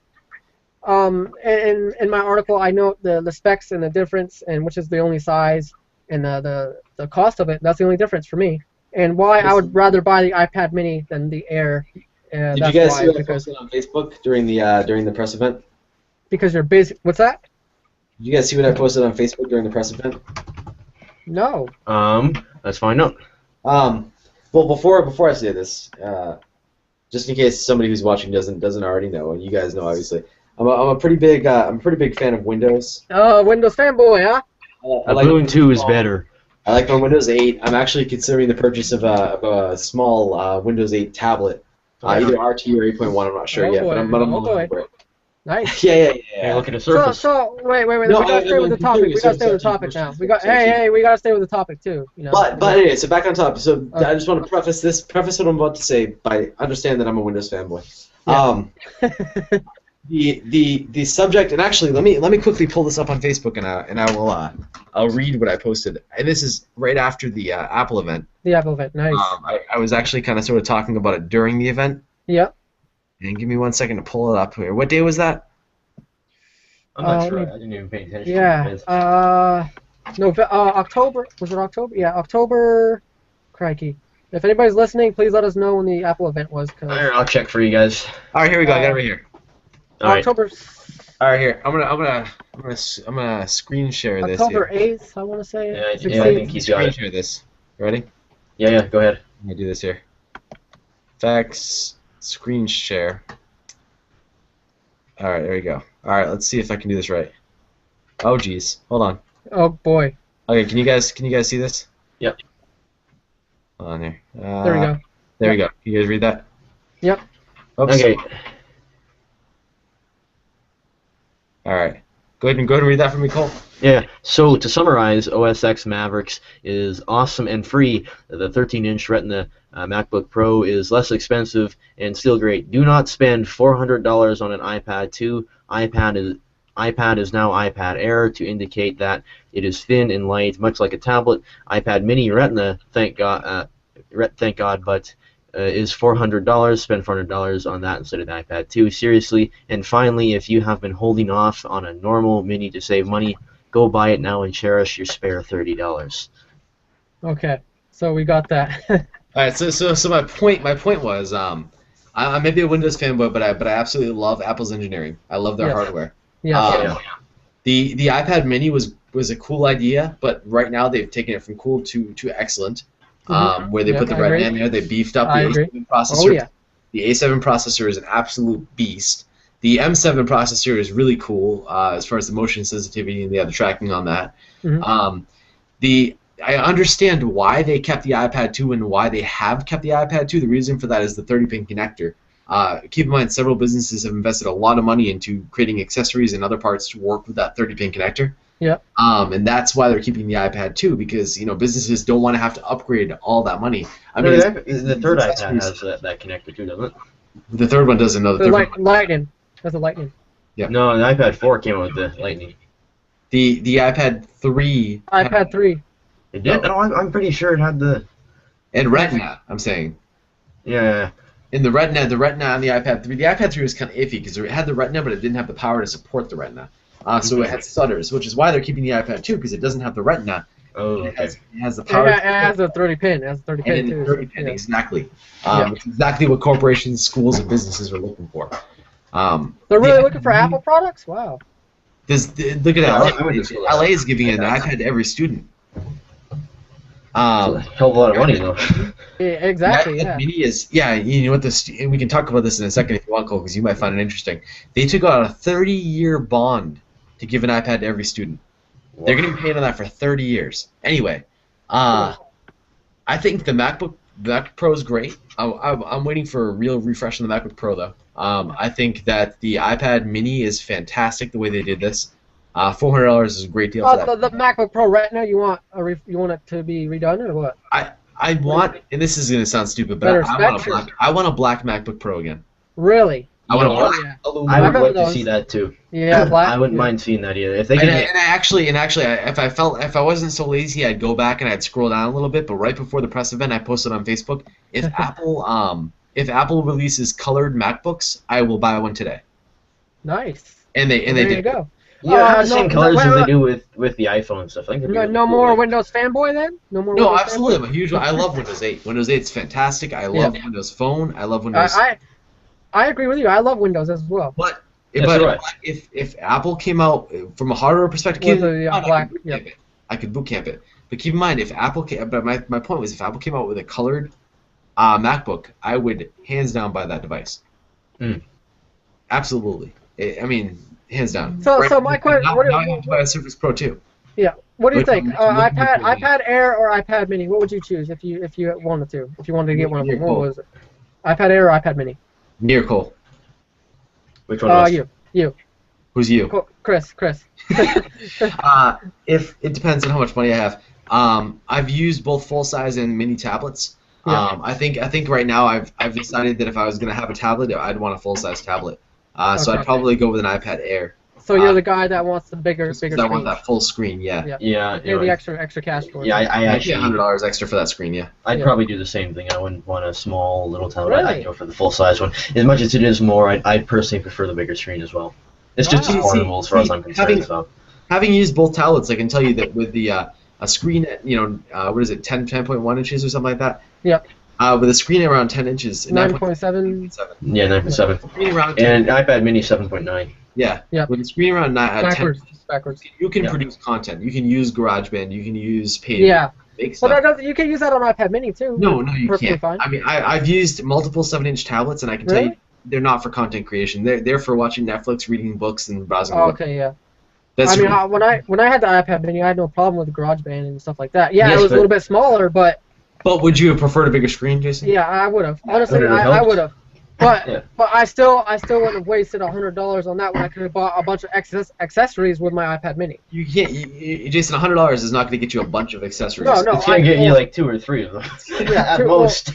Well, 2 or 3. Well, hey, that's you're not going to get a truckload of these things. That's enough accessories. That's enough accessories for 2 or 3 accessories for your iPad Mini. I don't need about 10 of them. Personally, Apple overcharges for these little cable things, anyways. Well, okay, no, that are like this big. I knew we were going to end up here, but Cole, before you jump in that venue, the overcharging of accessories. Keep in mind that the Surface Pro 2 from Microsoft, which the Pro, by the way, Pro. Yeah, the Pro. Yeah, I've seen it's nice. It's a beautiful machine. It's got the same specs as like an iPad Air or a MacBook Pro. Mm-hmm. Same price as an iPad Air or MacBook Pro. 256 gigabyte solid state drive with 8 gigs of RAM. is going to run you $1,300, Wow. $1,299. That doesn't have a keyboard, so you're talking an extra $130 for the type cover, not the touch cover. Okay, $130 for the type cover keyboard. You're talking $199 for the dock, which supports Mini DisplayPort 3, allowing up to 2 external displays hooked up to it, as well as an Ethernet cable and multiple USB. You're talking about the cases and such. I mean, this is a premium device. Apple only makes premium devices. This device coming up on Microsoft is a premium device, and it carries the price point to match. And the price point is right on par with Apple's. Yeah. So don't think it's just an Apple thing. It's a premium product today. No, I'm not saying it's just an Apple thing. I'm just saying these companies do overcharge for. In my opinion, Nick, does it really have to be a $130 keyboard? Oh, man, it's so sexy. Yeah, if you want to buy a cheap keyboard for your regular desktop, you can buy one for $15. It probably won't work that well, but you can. Yeah, exactly. Well, it won't work that well. That's what they want. They want it to work for a while. I've got this little Logitech mouse, and I've got a wireless Logitech keyboard. That's an old one. That's an old one. I can tell. This right here. This is Windows 8. This is for Windows 8. It's a type. Wait, it came with it. It came with it, or did you purchase it separately? No, this was like $40 from Logitech. Oh, okay. I don't have a Surface. I have an HP ProBook. Oh, okay. I thought you had a Surface. No, I wish. No, I've been thinking about the Surface on and off for a while now. I'm considering if I didn't have to if I could if I had BitLocker on RT Surface Windows RT, which they don't, I would buy a Microsoft Surface RT, the first gen. But I'm strongly considering buying a Surface Pro 2 with a type cover and a docking station. Well, what time of the year is it? What time of the year is it? You never know. For May. I'm thinking May. May? Right before I graduate. But I can still use my student discount. What he's thinking. He's take full advantage of that. Take full advantage of that. I can save 10%, so I have to buy it. Right? Why not? You gotta do it, You'd be stupid not to save that percentage. Jeez, man. But I'm considering it, especially because the Haswell architecture for the Intel is it's a whole new step versus the next architecture is just gonna shrink the size of the Haswell. What's the next architecture for the chip? Is it Haswell? What's the next one? Haswell, then what? They probably announced the name, but Haswell just came out. Well, what's the previous of Haswell? Because I've heard of another name. It was Ivy Bridge. It was Sandy Bridge, Ivy Bridge, Haswell. Yeah. I heard of a similar name to something well. I actually looked at an article, and there was something to a similar name to Haswell. That they said there was going to be the next chip architecture. The next chip is something similar to Haswell, like it was. Oh, Airmont. No, wait. Sorry, Bonnell. What is it? Bonnell. No, sorry, I'm an idiot. Oh, well, thank you for admitting it, Chris. Yeah. Blah, blah, blah. No, I take it back. TikTok? Yeah. TikTok? Hold on. Nobody knows. Boy. Nobody knows. We got all this stuff. TikTok and... Hold on. Give me a minute here. I thought I heard something. It was like something similar to Haswell. All right. It's called TikTok, which is the roadmap. And the idea behind that is I give you a new architecture, and then the next generation I shrink it. So I give you a 65 nanometer architecture, Sandy Bridge. Yep. And then the next generation, which was Ivy Bridge, I shrink that from 65 down to 45. Wow. Okay. Then I give you Haswell. That's a tick again. So Sandy Bridge is a tick, Ivy Bridge is a talk, then Haswell is a tick, which is a new architecture. Yeah, it goes up and from the next one is going to be just shrinking down Haswell. And that's why what you want to do is you want to wait until the generation after Haswell is announced. Yep. And then buy a Haswell. Jeez. Because you're going to be buying the same hardware, the same horsepower. Yeah. The only thing you're losing a little bit is you're going to lose a little bit on battery life. You can lose a little bit on space. But if you're buying a tablet, you don't really care too much about space. Yeah. The difference is going to be noticeable. So you're running AMD, ain't you? Me? Yeah. No, I've got an i3. i3. Okay. Yeah. Same here. I got i3. I've got a second gen. I've got a Sandy Bridge i3. Same here. I've got 8 gigs of RAM. Intel. I got half of that, 4 gigs. Yeah, I threw that extra 4 in there. I'm getting my 16 gigs pretty soon. My board only supports up to 8. Okay. Well, I'm building mine, so it's gonna be a gaming. It's gonna be a gaming gaming computer. Nice. Yeah. Can't wait to get it from New Jersey. Right on. Anyways, We should probably move into your Collins segment. Yeah, we're gonna do a little call-in segment. Me and Jason can talk later. You can see Cole shuddering over there about how off topic we are. Yeah, I know. Yeah. I seen him. No, it's good. It's good discussion. I agree with you guys. Okay. Good gaming rig. For after the show. Yeah. So everyone, this relates a lot to the iPad story. It is actually. Jason is building a gaming rig. It has a lot to do with the iPad story, guys. Yeah. Wait, that was just one sentence. I just said that that's all I mentioned. Well, Jason, why would you take us so off topic like that? Okay. Jason, you're like this. You're like talking about the iPad, okay. and then for some, Jason is beard. Yeah, and then and then at some point we get to gaming rig, So when I mentioned one little sentence, then I started talking about overpriced accessories, which they are overpriced. Oh my God, Coke Booper's all mad. Oh my God, the Canadians mad. We Beware. should talk about that right now. I wouldn't mind overpriced accessories. Wait, one thing. I mentioned one little sentence, see, and then all of a sudden it gets blown out of proportion like it's some big story way off topic. Jason, you know why, right? Because I'm the owner of News in General. Because you're in Maine. Maybe because I got a scruffy beard. Because you're from Maine. Well, he's from Canada. What's wrong with Canada? A lot. Yeah, a lot. Oh, you just offended all the Canadians, all the 38 million of us. Oh God. All right. Anyway, let's do this call-in thing. Anyway. Believe it or not, I'm French Canadian, so. Tyler, Rockin' Tyler 8 should call in. Yeah, call in. Yeah, call what's in the number? On Skype, guys. The number is 213-814-3151. You have 10 minutes to call in. That is 213-814-3151. Yeah, Rockin' Tyler. He's been watching us. He should call in. Yeah, let's share that out on Twitter and all that as well. Like people can call in right now. Share that up. Go ahead. Yeah, while we're waiting, I think we should talk about just overpriced accessories. Okay. Yeah. I do. I think I have a lot to say on them. All right. One second. When you call in, you're going to be on hold until we can get a space to get you in because Cole doesn't like. Cole doesn't like me interrupting him, so obviously we got to wait. Well, don't me too. You got to be on the back burner because Cole's got to say what he's got to say. Well, you want how would you feel, Jason? I run into the call-ins and you were, going off about something like, "Hey, Jason, be quiet for a minute. We got a caller." I don't care how I'm just messing with you, Cole. Yeah, I'm just messing with you. But with mobile devices and all this, yes, they're premium devices. Yeah. Don't you think they just tack on a little bit of that price just because they can? It doesn't really have to be like a $130 keyboard. Is a Rolls Royce overpriced?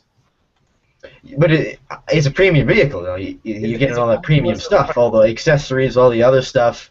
It's not your regular vehicle. See, I think the biggest thing to remember is that with these premium devices, quote unquote premium devices, a lot of the reason the price is higher is because a design team actually put thought into how they look, which is something that most devices don't get the luxury of. My 8X. All right, my phone I've got an HTC 8X here. Okay. Yeah. You look at this device. You can tell. Somebody looked at it. Let's build a phone. They didn't sit down. They didn't think about how they're going to design it. They just built a phone. Okay. Yeah. Look at the iPhone. You look at an iPhone, and you can tell right off the bat that people sat down and said, "How can we design this phone better?" And they thought about it. Yeah, I see what you're saying. That costs money. So you're saying because they make these accessories look good as well. Yeah, supposed to pay. Okay, so why don't they come up with an alternative that is just an accessory that looks like crap, but it's cheaper? Why don't they do that?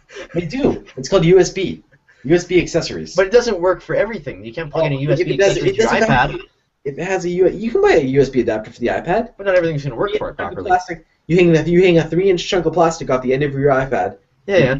But is everything going to work properly with it? Sure, I can plug in just about anything I want, but it's going to work properly. Most stuff will. Like what kind of stuff are we talking? Printers, USB mouse and keyboard. A lot of the stuff on the iPad really doesn't work. Oh, cool! I'll invest in that because I think it's a better option instead of paying like whatever the hell It just looks like complete crap. That's all. But I'm okay with it looking like complete crap. Of course you are. You're Canadian. I don't know what you're I'm sure you have a desk with your computer. I don't know what it looks like, but do you actually probably cords all over the place? Does it look nice? Probably not. No, but it works. I have a laptop. Well, okay. Well, I guess you got less. I have a laptop. It's still cords everywhere. When I'm at my desk, I have two cords. I have an HDMI cable going to my 24-inch monitor. Yep. This is when I'm at home. I have an HDMI cable going to my 24-inch monitor. I have a power cable going to power the computer. If I'm watching a movie or something, then I have this plugged in, which is just my external hard drive. Okay. If not, then I don't. And then, as far as my mouse and keyboard goes, those are connected through this Logitech Unity. Yeah, that is so nice because you know I I got one of these older. Had a caller here. I got one of these older ones, an old Microsoft keyboard and mouse. It's not that old, but Yeah, you know, it's this big long cord thing, and I got one of these. Yeah. The best thing about this is this emulates an actual USB input, which means I don't need special drivers for it. I can actually use my wireless mouse and keyboard in the BIOS. Oh wow. Yeah, which is really cool, really handy. So that's having some problems. I like with that Skype. I like that it's really small actually. I really Yeah. like that because this thing not necessarily this part's too big. It's the damn cord is, you know. I was trying to. Jason, what were you saying? Put it. Oh, I'm having some problems with Skype. I just got a call, but I couldn't answer it for some reason. Ooh. Well, let's see if we can get the caller to call back. Call back. Yeah, see if we can get him to call back or whatever. Yeah, for some reason, like I tried to answer and it wouldn't answer the message here or whatever. Because it says voice message received. So yeah, I pressed answer and it didn't even answer. Thank you. Well, maybe the person hung up when you answered or something. Yeah, maybe you get scared. I know we're an intimidating bunch. Yeah, look at my beard. Or you don't want another. Wouldn't want that now. No shave November, guys. No shave November. So Jason, you got any apps of the week or anything you want to look at? Actually, I don't know much. Okay, go ahead. Yeah, because I don't have one. No, Jason, do you have? I just don't want you to forget about me. That's all. Go ahead. No. Well, I don't know much about it, but it's Call of Duty, the application Call of Duty. Yeah. And I believe you have to sign in to your Microsoft account. You can sign in via your Microsoft account, Xbox Live, or Steam, I think it is. And yeah, that's the app of the week. It's free. Okay, we got a call here. Okay, let's get him on right now. Alrighty. Okay, go ahead, caller. Hey, what's going on? Oh, hey, it's Anthony. I just love this discussion about the high price accessories. You know, I just recently bought one of those, you know, high price kind of accessories. You know. And Can you guys hear him? Yeah. All right, you're on. Go ahead. Where'd he go? There you go. Yeah. I don't know. You there? He said something about the high price. The only accessories. iPad accessory I ever actually bought was the. I got 4G. I got 4G connection, so. Was the Lightning to USB, Lightning to ST. Go ahead. That one I found very useful. Is he there? Yeah, he's here. He's on. It's Anthony. I believe it's Anthony. Yeah. okay. Okay, go ahead. But yeah, well, I mean, discussing accessories. Okay, I think your call's like dropping out because. All right. Anyways, my app anyway. Yeah, go ahead. I want to ask this now. He brings it up though. Okay, yeah. What accessories have you gotten for for your devices, Chris? None. None. Nothing. I got the wireless. I got the extra hard drive. How about you, Jason? You ever get any accessories? What's that? Have you ever bought any accessories? I bought a iPad, like case. Yeah, I bought one of those. Yeah. Yeah, the only thing I ever really got was the. I've also bought like that car charger thing. I bought that. Oh yeah. I'm getting a card. Yeah. A lot of people got those. The only thing I ever got was the Lightning SD. That one I did find actually useful. I've got a cassette to headphone adapter.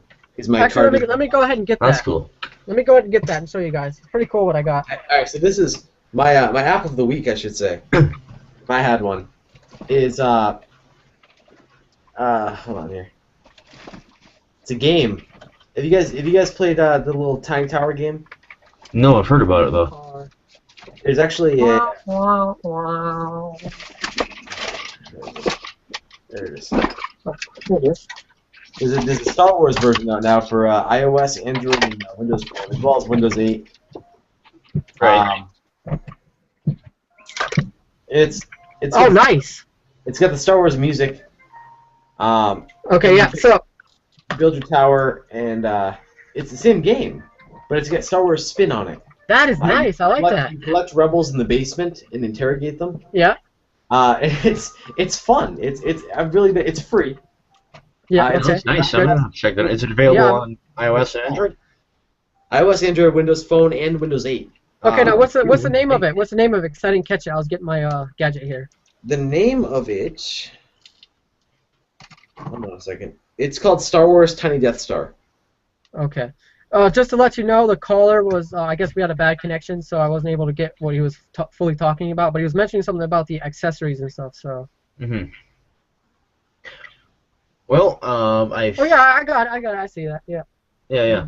So unless you have anything else to say, Jason, I think it's about time to... Oh, well, we'll go ahead and show the little car charger thing that I have here. It's got a USB to it, too, and it's got the car charging thing. That's Oh, cool. yeah. Yeah, that is cool, yeah. Never It has seen the one I'm glad it's got the USB. Yeah, that's cool. Yeah. But yeah, that's all I wanted to say, and yeah. All right, well, I'm going to wrap this thing up. Yeah, let's go ahead and thank the caller. Thank the caller, even though Yeah, thank you for calling in, of course. Get your connection. For Rock and Tyler. Yep. Thanks for tuning in and commenting. And I think that's pretty well it for this week's live stream. Thanks, Chris, for joining us, and of course...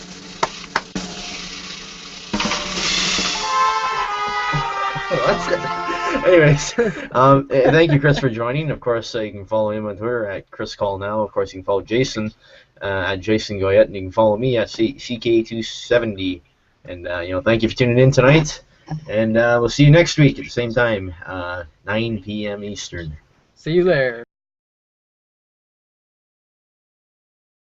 What do you think of that? His 3-year-old son died because he wasn't able to save his son because police tased him, handcuffed him, put him in the back of the police car. It's very heartbreaking. I mean, that guy could have just saved his son. Okay. Well, first of all, think with this though, he wasn't really harming anyone but himself. Exactly. And he wasn't really a threat to the police officers. If he's running at them or something, okay, fine, maybe a little threatening. But he wasn't, I don't think, in any way threatening the police officers. No, so, absolutely not. Why there was would no they have need to for him tase to, him? unless if he was like fighting back, trying to get into the house, like fighting the police, and that's why they tased him, was to subdue him. But if I was one of those officers, I would have let him go in and save his son. If the fire was not out of control, like if it was like totally, burnt down to the ground, or if there was flames coming out through the door, where he wanted to run in, or the okay. Or the windows and like every room in the building was on fire and completely engulfed. Everything, it's ready to collapse. Yeah, I would have stopped him right then and there. But from what I gather, it wasn't there yet. It wasn't like that yet. It got there later, obviously. Yeah. When the it almost appears that there's more damage in the back of the building. Yeah. When the firefighters finally got there, I believe what they did is they got ready and then they went in. Is that correct? I'm not sure on that one, but because I know volunteer firefighters, they bring their stuff in the truck with them, and when they get a call, they go to the house, and then they go to the house that's on fire, and then they got to get ready there at the scene, and then they got to gather up and talk to the fire chief, and then they get a plan to go inside. That's what happened at the neighborhood when I was in, when the neighbor house burnt down. That's what they did, and I think that's what happened here. Possibly, I'm not sure. And so is that an issue? Is that an issue with First, I think you just let him go in. Personally, it wasn't. He's just putting himself in danger. But keep in mind, if he gets hurt, that's a civil lawsuit against the town. I agree with that because he did it. He made his own conscious decision to do it. So I don't think it makes any sense. Like, sure, it probably would have happened, yes. But I don't think suing, the town or anything, or lawsuit or anything makes any sense. Well, would you have done that, Chris? If that was your son? Like, think of Cole. I don't know what the way it is in Canada, but Jason might understand. In America, we have in some states things that are called what's it called? Good Samaritan laws. Yeah, I know about those. Yeah, so if Cole's driving down the road and he's completely wasted and he crashes his car, and I go help him. Yeah, and Jason goes and helps him, but in the process breaks Cole's leg. Cole can't sue Jason because Cole. Well, okay, well, that doesn't really, I don't know how that ties into this situation because he was trying to do something. The police stopped him from doing it. But the police stopped him. The police didn't go there to help him. They stopped him from entering the building. But the kid died after. This is where it ties into. The police stopped him to help himself, to prevent further. Yes, but I think they should have just allowed him to do it. I think in this case the police did stand in the way. What would you say if the man went in and died as well with the kids? Would you have said that, oh, it's okay that he went in and tried to save his son, or would you say, oh, they should have stopped him? It's a good question, but like I said, if he really is determined to do it, why not try? Yeah. He could die. Listen, I totally agree. If that was my son or my daughter in there, I would have ran in. I would have done whatever I could to get past that cop. Have been crime. They say, oh, well, there were signs there and nobody acted on them. it's a tough call to say. When is the the activity becomes so inappropriate that somebody needs to intervene and somebody needs to change something about it. And they also risk themselves as well. Exactly, and then on top of that, they risk other lawsuits too. If they take an officer and they bench him, they even if they give him leave with pay while they're doing an investigation, if that doesn't turn up anything, I mean, for all they know, the officer's going to turn around and take civil action on them. Slander or something like that. You never know what people are going to do nowadays, so it's a really tough call. Yeah. But still, I think the story itself is terrible, obviously. When can we absolutely say we trust cops? We trust every cop. When do we say that? Or will we ever be able to? Well, I don't. A police officer is like any other person. I mean, do you trust every toll booth operator? If you handed a toll booth operator 50, but also they've been sworn in to protect and serve. That doesn't make a difference. They need to protect us, not come after. They're not come after us and zap us with a taser just because we didn't show them our breasts or our cocks or whatever. But they're just like everyday people, just with a little more power, So they've still got those everyday problems, that underlying bullshit that everyone else has.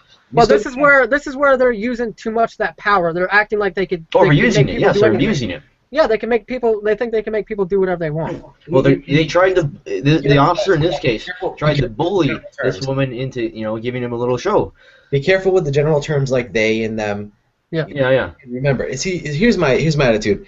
I treat a police officer the way that they're treating me. So if I get stopped on the side of the road and the officer's being respectful, I'm going to be more than respectful. Absolutely. Fair enough. Absolutely. Yeah. I totally agree. Me and my friend, we walk a lot in my neighborhoods late at night. He gets out of work at like 11 or 12. We walk from like 12 to 2 o'clock in the morning. Yeah. And we get stopped a lot because the cops are, why are you walking around at 1 o'clock in the morning? Exactly. And they're just curious what we're up to, and that's their job, is to be observant and understand. There's nothing wrong with that. And again, it's the same situation. Most of the time, they're pleasant. They're just curious. We chat with them a little bit, and send us on our way. Yeah. Now I got a question. Well, hey, before you do that, Jason, we're not saying that all police are bad. We're just saying there are that percentage of them though that abuse their power as this officer in this case did abuse his power into trying to use his power to get a little show from this woman. I understand you, and I know what you're saying. I'm just saying be careful in general terms so that you know. Them, exactly. Him, the so-called officer in question. But what I wanted to question you about is did he ask for identification when they stop you when you're just walking? Because they gotta have a probable cause to. Well, think about someone walking around at 1 in the morning is a little suspicious to begin with. No, but see that's the thing. So does that mean everybody's out to do something harm at 1 a.m.? You're misunderstanding the law. An officer doesn't need probable cause to identify you. What, I couldn't hear you. You just broke up. What did you say? Sorry, an officer does not need probable cause to ask you for identification. Are you really? An officer needs probable cause to make an arrest or to search a vehicle or something like that. They only need reasonable suspicion. Different. Was there just enough time for him to get in and out? Yeah. Get the kid? Exactly. I think it would have. Like Jason, if you're put in that situation, your house burning down, you got a kid in there. What are you gonna do? Just watch it all burn down? No. My kid's in there. And then wait for the firefighters to get ready. I mean, you're sitting there waiting for them to get ready. You hear your kids in the background. Looking at this burning house, going, "Well, this is an awful situation." To be. Yeah. My kid's in there. Oh, what a terrible thing. I'm just gonna wait for the firefighters to tell me they can't go in. But at least try. He was going to try, and then the police come and stopped him. Yeah. And the thing is I bet it'd be kind of hard to sit there and watch the the firefighters get ready, get their stuff on, and then enter while your son's screaming the whole time. You'd be going nuts, Yeah. Afterwards, it would be devastating to a person. Get the hell in there right now. Think about what this person's gonna be thinking for the rest of his life. Could I have saved him? Yeah, that's gonna be the outcome have been different. God.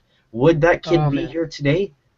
That's what's gonna be going through someone's mind. They saved my life. My kid's dead. You can get a start at life. Think about the cop, though. The cops. The cop, at this point, may feel bad too. The cops are in the same situation. He said, I had to make the decision to let him go in. If I let him go in, would the son be alive? Would the father be alive? Yeah. I see where you're coming from there. It comes from both ways there. Yeah, it does. It's a tough call, and tough call. Sometimes calls need to be made. Yeah. Do you think he made the right one? From my point of view, I think what happened is bullshit. They should have just let him do it. Personally, that's just the way I see it. Sorry, you disagree with me, but that's just the way I see it. Before I can say which way I side on it, I'd have to know more information. I'd have to know The way that the article on News in General is written, it makes it sound like the police and the fire got there at the same time, which oftentimes. Well, it may or may not have. I wasn't sure, Yeah, but see, if the I don't think there was too much of a gap between it. If the fire department's already there, then I think the cop made the right decision. If the fire department hadn't responded yet, I can understand the police trying to stop him from going in, but I don't understand tasing him to stop him from getting in. And then Well, I can see, if it was really bad, restraining him, Yeah, maybe try to restrain him, but you don't need to, you don't need to tase him. You don't need to tase him, or if you do need to tase him, do it once, not 3 times. Yeah, exactly. Like, wouldn't once be effective to take you down? Yeah, it would. Oh yeah. I agree with that. That's just the way I see it, Yeah, no, I understand. I think we're getting tweets on Twitter here about this, which is kind of interesting. What's that? Yeah, we're getting tweets on Twitter about this. Okay, what are they saying? One guy here says, I think in reference to this, says, doesn't matter if it was his own free will on his own land, he should be allowed to do it. Yeah, I agree. I understand that perspective. I do. That's what that notification was then. Yeah. But I think they should, unless it's so bad that the police, knew that there would have been no possible way. Yep. Then okay, fine. But did they need to tase him 3 times? Yeah. But see, what does tase him 3 times mean? Does that mean that they pushed the trigger 3 times, or does that mean that? Or does that mean that? Yeah. Or does that mean 3 separate incidents the taser made contact with him? 3 times. But how many officers were there, like, subduing him? Was it only 1 or a couple? I'm not sure. Like, I think after you tase a guy, I don't think it'd be very hard to get him handcuffed at that point. Yeah. To request a form of identification, and anytime they interact with you, they were allowed to ask for identification in the first place. In New Hampshire, anyway, the 3 things you have to absolutely by law tell a police officer at any time are who you are, where you live, and why you are where you are. So if you tell them that they're okay with you telling that, but they have to have your identification as well. That's the other thing is they don't need to, but they can ask you questions to identify you. Yeah. So by law, you have to be able to identify yourself to a police officer. That could be in answering questions. That could be in showing a license. Whatever it may be. But that's understandable too. Yeah. That I don't have a problem with. They don't need probable cause for that. But I've seen many types of people out there that say they don't have a probable cause to get your identification. You could go and walk around whatever you want. Well, I think they can't. To an extent, and that's makes sense to be able to do that though. They wouldn't be effective as police if they couldn't. Yeah, they can't detain you without probable cause. But they can ask you for your identification. And things like that. And like Cole was saying, reasonable suspicion is enough to detain somebody to find out what's going on. Walking around in a residential neighborhood at 2 o'clock in the morning, and we carry a police scanner too. Oh wow. It's fun to listen to. Oh yeah, I listen to it all the time. So walking around at 2 o'clock in the morning in a residential neighborhood with a police scanner, that's reasonable suspicion to say, okay, what are you guys up to? We want to know. Yeah, but they don't. That's a really common thing that people on the internet seem to think is that you don't. Well, thank you for clearing that up. Thank you for clearing that up. That's one thing that's misunderstood. That's actually the first thing that she went over in one of the criminal law classes I took. Oh, nice. Perfect. No, if you study that, I'll have to have you on here even more. Yes, thank you for clearing that up. That was good. But yeah, that is something to keep in mind. Now the other thing to keep in mind though is like, remember, if they're asking you for identification, that doesn't mean you have to show a driver's license. That can mean you can tell them your name, you can tell them where you live. Well, that's what I was kind of wondering was, can I just tell them who I am, or what if they ask for the identification? Remember, if you're not driving a car, then you've got you've got no need to prove that you can drive a car, which is what a driver's license does for you. Oh, so you just tell them your name and that's it, and you don't have to give your license. Usually, in our case, we will show them a license just because it's easier. It's easier, if you don't want to, remember that you don't have to. Same thing if you're in a car with somebody who's driving it. If you're not driving the car, you don't need a driver's license. Yeah, very good, very good. Anyways, I think we should probably move away from that now. We're kind of getting a little off topic with that, but I want to move into our second topic tonight. One that actually pissed me off even more. Police tased a man attempting to save his 3-year-old son from his burning house. Oh yeah, holy cow. Actually, it was an apartment, but anyways, his house is burning down and all that. So they left the building through the back, and they decided they wanted to go around to the front to enter the house. They thought it'd be easier to get at the kid. And I think in the process here, along this, someone called 911 or whatever just before 1 in the morning, and get the fire and all that out there. And as he was kicking in the door of the father, the police showed up and tased him 3 times, handcuffed him, and put him in the back of the police car. Okay, and by the time the firefighters were able to attempt to get in the house, it was too hot, and unfortunately, his son died. So Jason from hearing that now. All right, hello and welcome back to another live show for News in General. I am, of course, Cole Kruper, the co-owner of News in General and the host for tonight's show.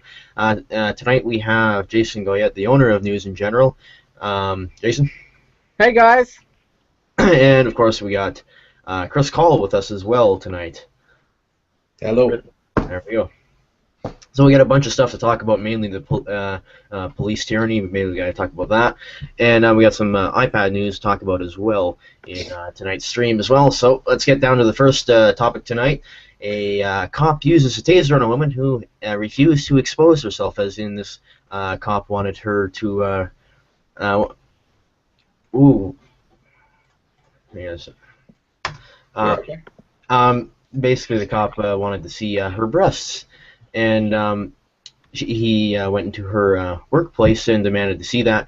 And when she refused, he pulled on his taser and once again asked. And after that, she refused. Chased around the building for a little while and fired the weapon a few times.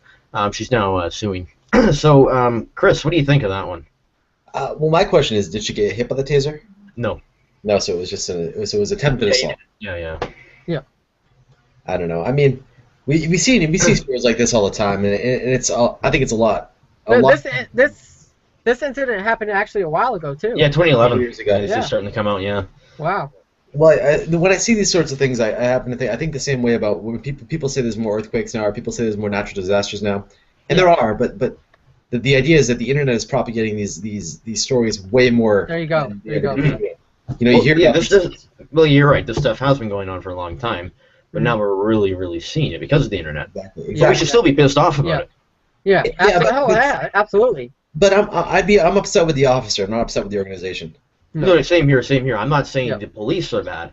I'm saying the officer is. Saying the entire police force because of one officer is mad isn't fair to that police force. Exactly. In that case, I mean, obviously his conduct was out of order. I don't think that's debatable. The one thing that bothers me is actually, let me make sure I find the part of the article down here, but it talks later in the article about how she had been reporting to his superiors that his conduct was inappropriate prior to the incident. Correct. And that she feels that they didn't do enough to stop it from continuing. Mm-hmm.